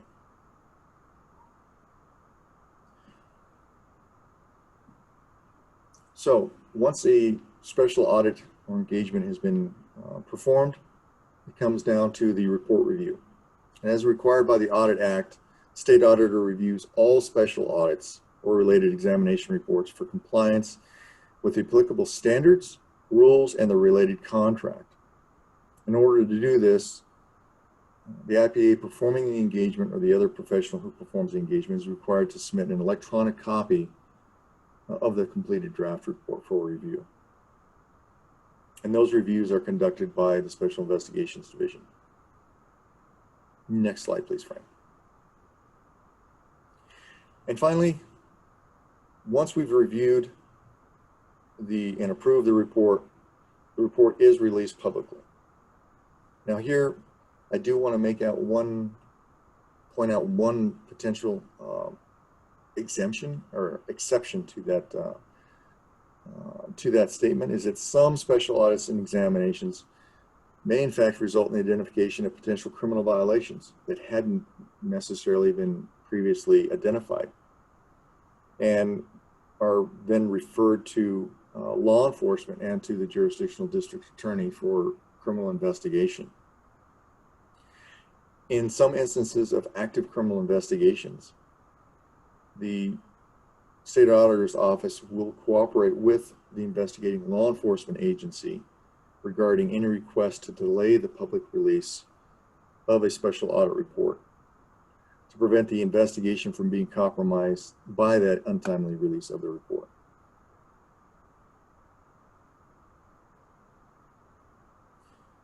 Last slide, please, Frank. That's it for the SID version updates for the audit roll for this year. Here's my contact information. Feel free to reach out to me at any of those numbers. Thank you also very much. If you have any questions that you'd like to discuss offline, or if I can be of any service to you, please don't hesitate to reach out. Now I'm going to turn it over to Kelsey, and we have some polling questions for you also. Thank you very much, and take it away, Kelsey. Thanks, Sean. Okay, so we are going to try a different strategy for this round of polling. I'm going to have Hope launch the polls. I'll read them. She'll also post it in chat. But Hope, if you'll go ahead and launch poll 10.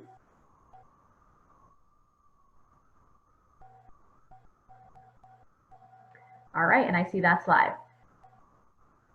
What must be included when agencies submit at 1266 notification?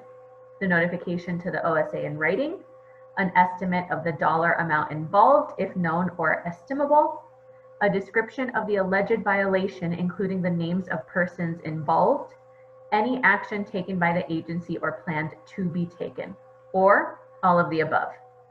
Go ahead and submit your answer to polling question number 10. Hopefully we have resolved the vast majority of technical difficulties. Not getting any messages in the chat that you're getting any errors. I think my Zoom is just sick of me. To be fair, I do abuse it, so. Go ahead and submit your answer to polling question now. Looks like we're over 80%.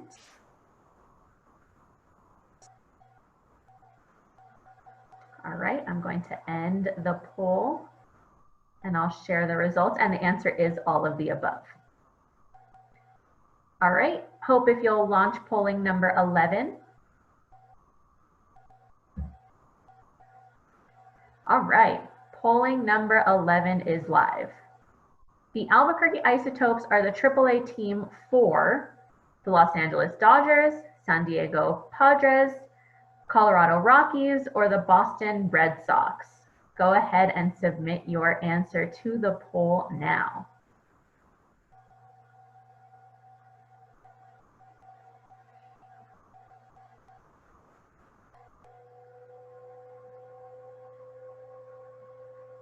All right. And as a reminder, I know that a lot of people had issues with the last set of 3 polling questions, so 7, 8, and 9. I'm making a note of that, so do not worry if you had issues with that set of polling questions. We will definitely get you credit. Great. I'll give you a few more seconds to go ahead and submit your answer to that poll.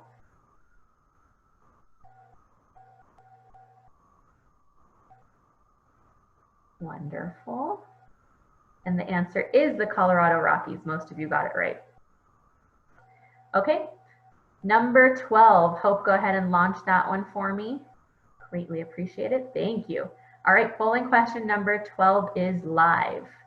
Agencies, IPAs, or other professionals may enter a contract for a special audit or other engagement regarding the financial affairs of an agency relating to financial fraud, waste, or abuse in government prior to receiving the written approval of the state auditor. True or false? Go ahead and submit your answer to polling question number 12.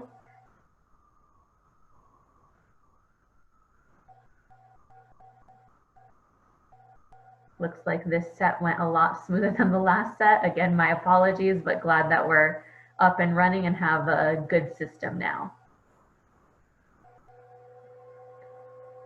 I'll give you 9 more seconds to go ahead and answer this question if you have not already.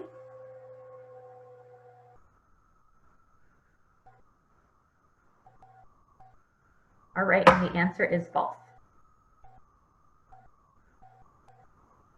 All right, with that, I'm going to turn it over to the state auditor for the introduction of the next presentation.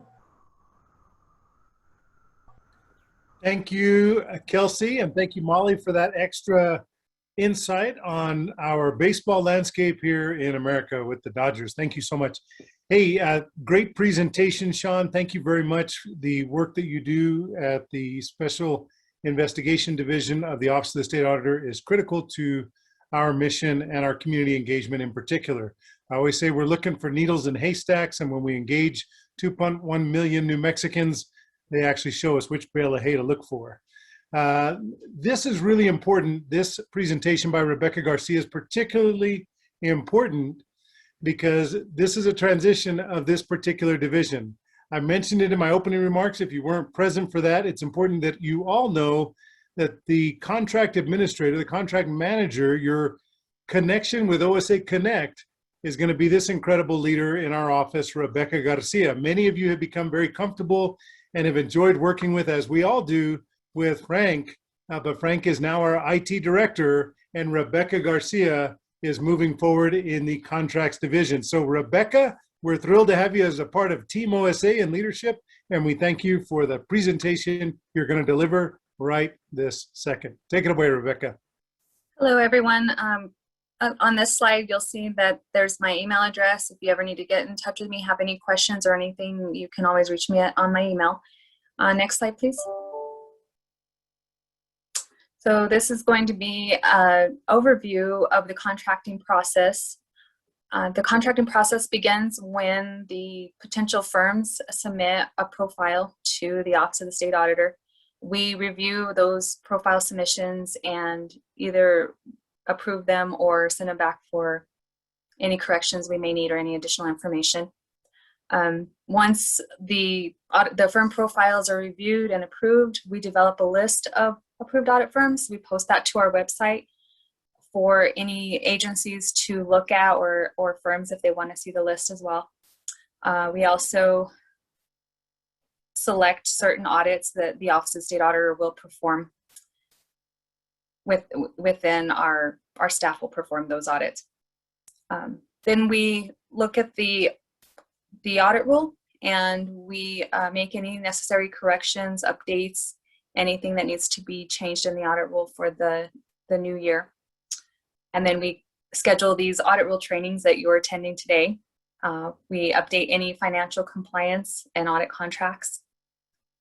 And then we will send out notification letters to the agencies and the IPAs, letting them know it's okay to go ahead and begin the procurement contract process for the fiscal year that just ended. And agencies will submit a draft contract by a respective due date, which is also listed in the audit rule, which you can find also on our website.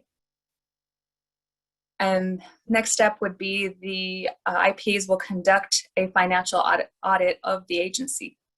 During the financial audit, the agency will they'll submit progress payment requests to the Office of State Auditor once they get to the percentage that's required by the audit rule. Next, the delivery and review of the audit reports is when the IPA finishes the audit, submits the audit report to the Office of State Auditor for review and approval. And once the audit report's reviewed and approved, it's released to the website and final payments to the IPA is authorized at that point. Next slide, please. So agencies will begin their contract process by selecting an IPA. After they complete the appropriate procurement process, the procurement process is, the agency should follow their internal procurement process. OSA does not set that procurement process for any of the agencies. Once the IPA is selected, procurement process has been completed, the agency will then submit a draft contract into OSA Connect. Then staff will review the draft contract recommendation, and if it's complete and everything is there that we need, all the information is correct, we will approve it. We'll approve that draft contract recommendation, and we'll send a approval email. Actually, OSA Connect sends an approval email to the agency. If for some reason OSA rejects the contract, the agency can then log back into OSA Connect. They can correct any technical errors and resubmit the contract back to OSA for another review and then approval. The agency then, once OSA approves the contract recommendation, the agency is responsible for independently getting their necessary signatures. So whoever needs to sign the contract, the agency will have them have all those signatures and get all those signatures. Once the contract is fully signed, then the contract needs to be uploaded into OSA Connect.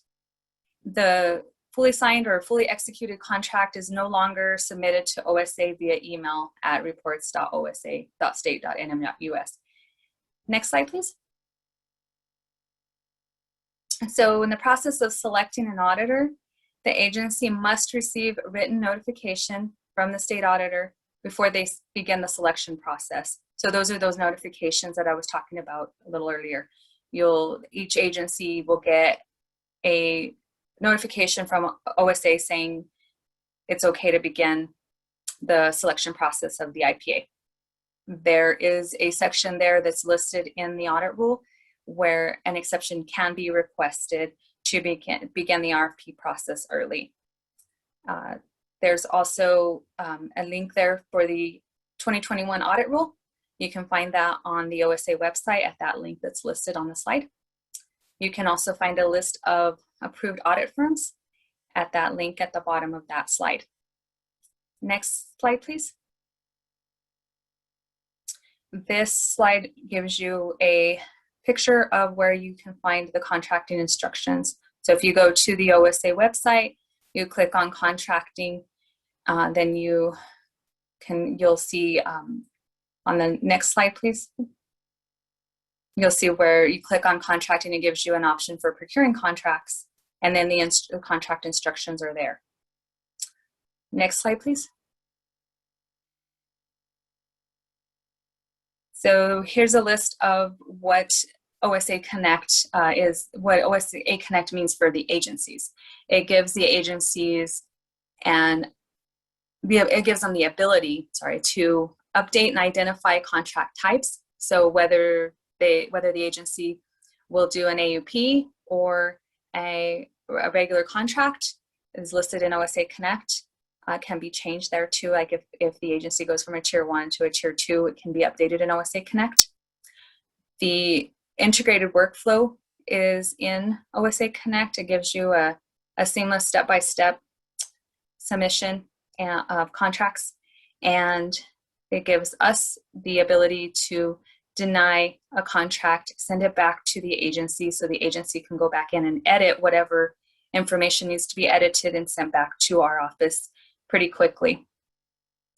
Contract recommendation approval letter will also be sent via email directly from OSA Connect. So once the agency goes in, enters their contract, gets an approval on the contract, they get an approval letter also from the Office of State Auditor.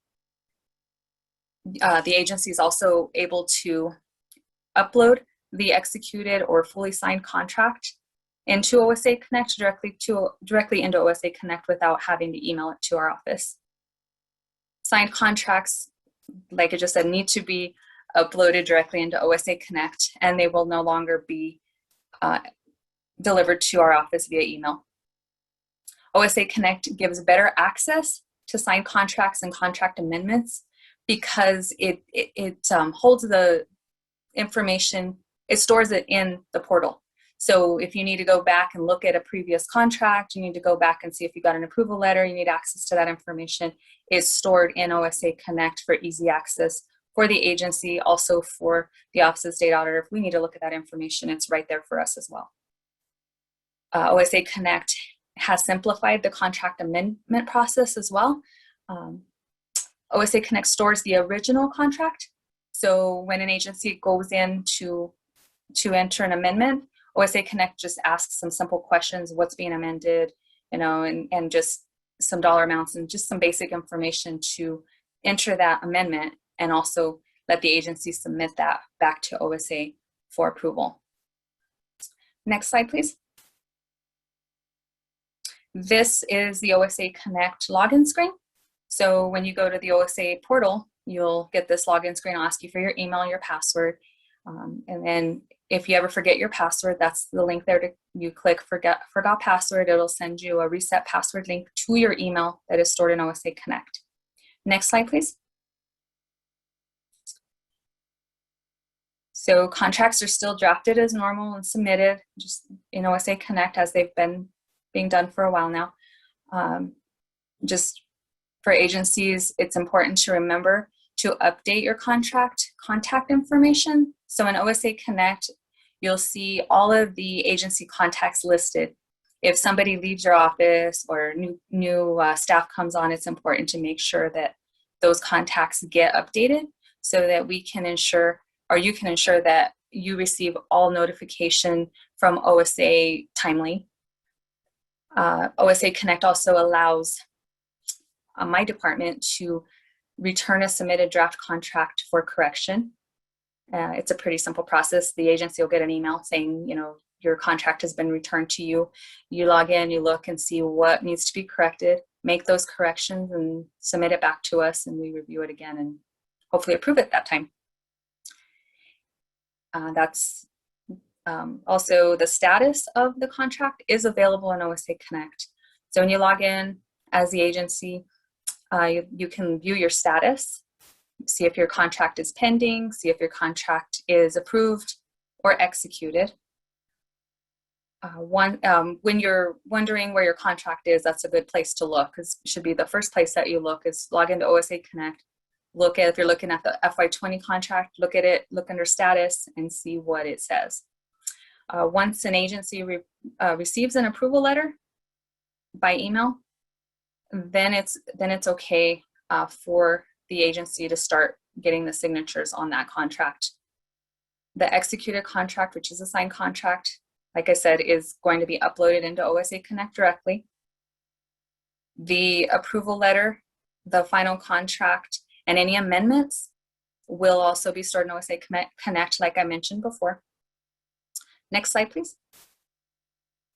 This is a screenshot of what you will see when you're submitting a contract for review and approval. So the screen is, you'll click first of all, save and print. And then when you click save and notify OSA, which is step number 2, that's when the contract is submitted to my department to review and approve the contract. Next slide, please. This is where the screen where you can see the status of the contracts. It's under the view contract form. So you log in under the agency, under your agency, you would go under view contract forms. There on the right where it says action gives you the option to look at the contract, look at the approval letter, or amend the contract. Next slide, please. This is just an example of what a contract looks like once the draft is entered into OSA Connect. Next slide, please. And again, this is where you can update, view your approval letter, amend the contract, look at the status. If it says executed there, that means that you have uploaded your executed contract and you are completely done with that contract for that fiscal year. Next slide, please. This is a sample of the approval letter that OSA Connect sends out, letting you know that your contract was approved, and you can start the, once the contract is signed, you can start the audit process. The IPA can start that process. Next slide, please. This is the screen on OSA Connect that you can update your agency profile. So you would log in, click on agency profile, manage contacts, and there on the right gives you the option to either view the contact or edit the contact. It also gives you an option to add new contacts in there as well. Next slide, please. this is the screen you would get if you clicked on view and edit contact. It gives you the email address, the name, the title, what type of contact that person is, and their phone number. Next slide, please. These are some important reminders. The link there to the OSA portal is www.osa-app.org. That's where you go to log in. Then don't forget to update your contact information, which is what we just went over in the last screen. Make sure that you review all information for your agency, especially if it's pre-filled in OSA Connect. So if you log in and there's information that's already populated, just make sure that OSA Connect is populating accurate information for your agency and update it as accordingly. The tier system is if your agency is a tier 1, 2, 3, just don't forget to go to the agency profile and confirm that the proper tier for your agency is selected. There is a link here for the OSA local public body OSA Connect instructions, which tells you it's a different set of instructions to enter contract for a local public body. There are some important differences. So if your agency is a local public body, just make sure you look at those instructions and follow them carefully. Next slide, please. This screen shows you where you can amend a contract again. So you have to have a contract uploaded, a fully executed contract. Notice how the contracts that say submitted, they don't give you an option to amend because there wasn't a executed contract uploaded. So once you upload the executed contract, that's when you'll get the option to amend it if you need to. Then where it says at the top there, where it says amendment in progress, if you need to edit that amendment, that's when you would click on that edit link and it'll open up the amendment questions and let you make any corrections that you might need to make there. Next slide, please.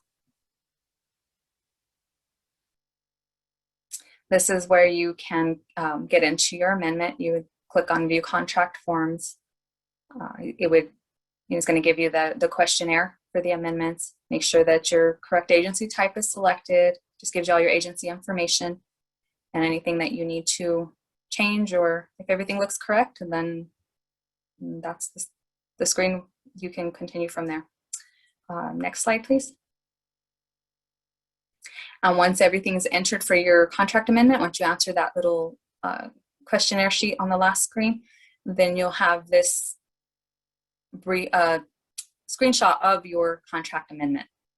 And it's going to show you preview mode like it says up there on the left. You'll have the option to save and print, just like you do on a regular contract, and then save and notify OSA. Once you do that again, that'll come into our contracts queue, and that amendment will be there for us to review and approve. Next slide, please. So just like contracts, amendments are entered in OSA Connect for review. Contracts usually expire 1 year after the last signature. So just make sure that you monitor when your contract time period is over. Amendments are subject to review by the OSA.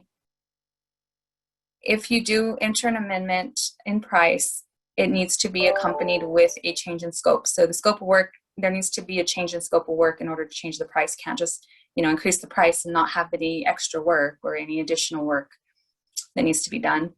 Amendments to change a tier of an AUP need to include the procedures for the newly selected tier. So the procedures change depending on the tier of the AUP. So just make sure that those are included and are accurate for the tier that you have selected. So when you change from an audit to an AUP or the other way around, it does require a new contract. OSA doesn't give you the option to change from an audit to an AUP or from an AUP to an audit. Make sure to evaluate any price changes in amendments. Just make sure that those prices are accurate and they're entered correctly so that we can get the amendment approved timely for you. Next slide, please. So the rotation requirement that an agency follows when they select an IPA, it used to be 6 years. This year it's changed to 8 years. So an agency is allowed to, according to the audit rule, they are allowed to stick with a independent public accountant for 8 consecutive years. Then there needs to be at least a 2-year break. If the agency decides to go back with that IPA, sorry, they can go back to that IPA after that 2-year break. There are limited exceptions that the Office of the State Auditor may consider, and they would require detailed support and explanation. Agencies are responsible for ensuring that procurement is followed. So that is something that the agency, they have their own internal processes, and so each agency is responsible for following their internal procurement processes. Procurement, like I just said, procurement rules do vary, and OSA is not able to guide you when it comes to procurement. We'll just direct you back to your agency process. Next slide, please. So what OSA Connect means for firms and IPAs, it gives them a one-button link to print the entire firm profile, the registration. So when they submit their firm profile, they can click print, and in OSA Connect, and it lets them print that whole firm profile registration. Gives the IPA the ability to save quick updates and submit quick updates. It also lets the IPA submit the report, the audit report, directly through the OSA Connect portal. If the IPA tries to submit a audit report for an agency that has not uploaded their fully executed contract, the IPA won't see the agency as an option to upload the report for. So in other words, the agency needs to make sure that their fully executed contract has been uploaded before the IPA is able to upload that audit report. OSA Connect also gives the ability to approve and deny the firm registration, the firm profile registrations. OSA Connect gives the option for the release letter to go to the agency and the firm. It's automatically sent. Also gives the ability to for us to release the audit report to the OSA Connect website. And just a very important reminder that has been mentioned a few times earlier, just ensure that your contract recommendation has been submitted and approved by the Office of the State Auditor prior to starting the audit or commencing work. Which is very important to make sure that you have an approved contract in place. Next slide, please. This is a screen that the IPA will see when they go into print their firm registration. So it's just under annual firm registration, and then where that red arrow is at the bottom gives you the option to print the registration. Next slide, please. And this is a screen that the IPA will see when they go in to upload their audit report. Just click on audit report, and then that's the list. Once they click that drop down arrow, give them a list of all of the agencies that they're able to upload a audit report for. Next slide, please. And here is all my contact information, my email, my phone number. If you have any questions regarding the contract process, any questions you need any assistance submitting your contract, entering your contract, I'm happy to help you with. You can go ahead and give me a call or send me an email. Thank you. Thanks, Rebecca. Wonderful. So we're going to launch the last 3 polling questions. So Hope, if you will launch polling question 13. I'll go ahead and read it as soon as it goes live. All right, polling question 13 is live. Where can an agency update contact information? Send an email to reports.state.nm.us, the OSA website, under the agency profile tab in OSA Connect, or none of these. Go ahead and submit your answer to the polling now. Thank you, Kelsey. And while that polling question is up, Rebecca, I left one question in the Q&A for you. If you can review that and either type a response or answer live. I'll let you review that last question. Okay, sure, thank you. Gonna give you a few more seconds to vote on this poll, and then we've just got 2 more, and then some closing remarks, and we're done for the day. So we're close.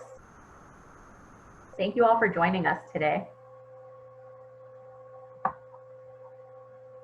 All right, we're over 80%.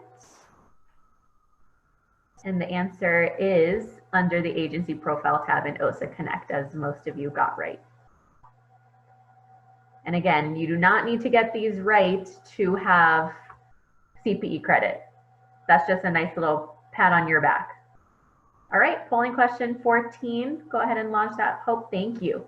What is your favorite New Mexico piñón coffee? Piñón, any roast, bizcochito, Mexican spiced chocolate, or I don't drink coffee, which I cannot relate to because I drink a lot of coffee. I will say the New Mexico piñón coffees are solid. They're so, all of them are so good.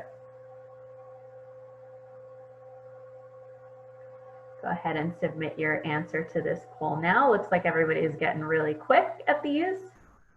So that is awesome.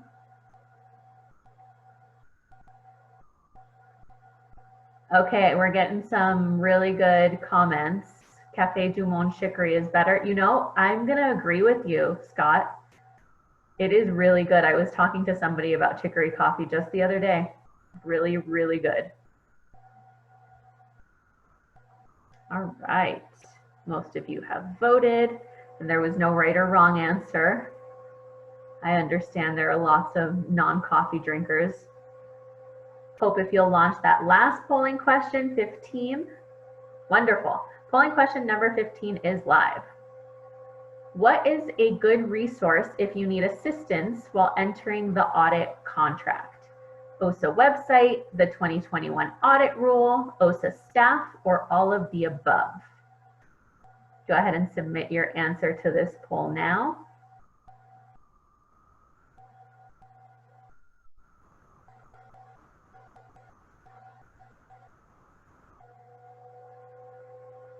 All right, looks like we all got the hang of the polling towards the end, which is wonderful.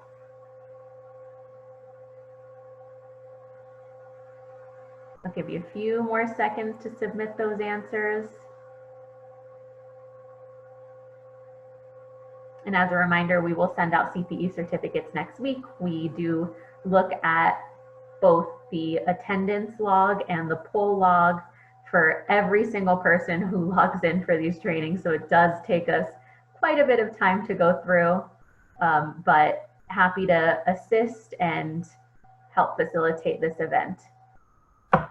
And the answer is all of the above. Most of you got that right.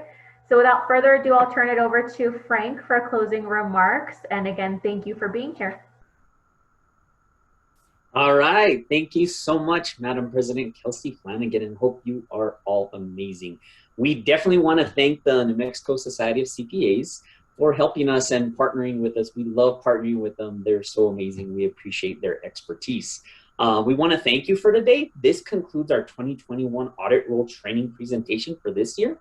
I encourage you all to fill out your evaluations. Like I said before, you're going to receive a Survey Monkey, and please fill out that. We want your candor so we can make this event much better every year for you. Your CPE certificates of attendance will be mailed out next week.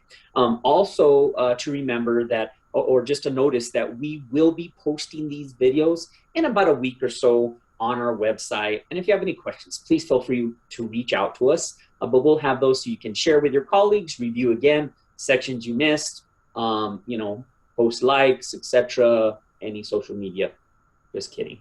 So please remember to attend our 2021 Government Finance Experts Virtual Conference with the New Mexico Society of CPAs.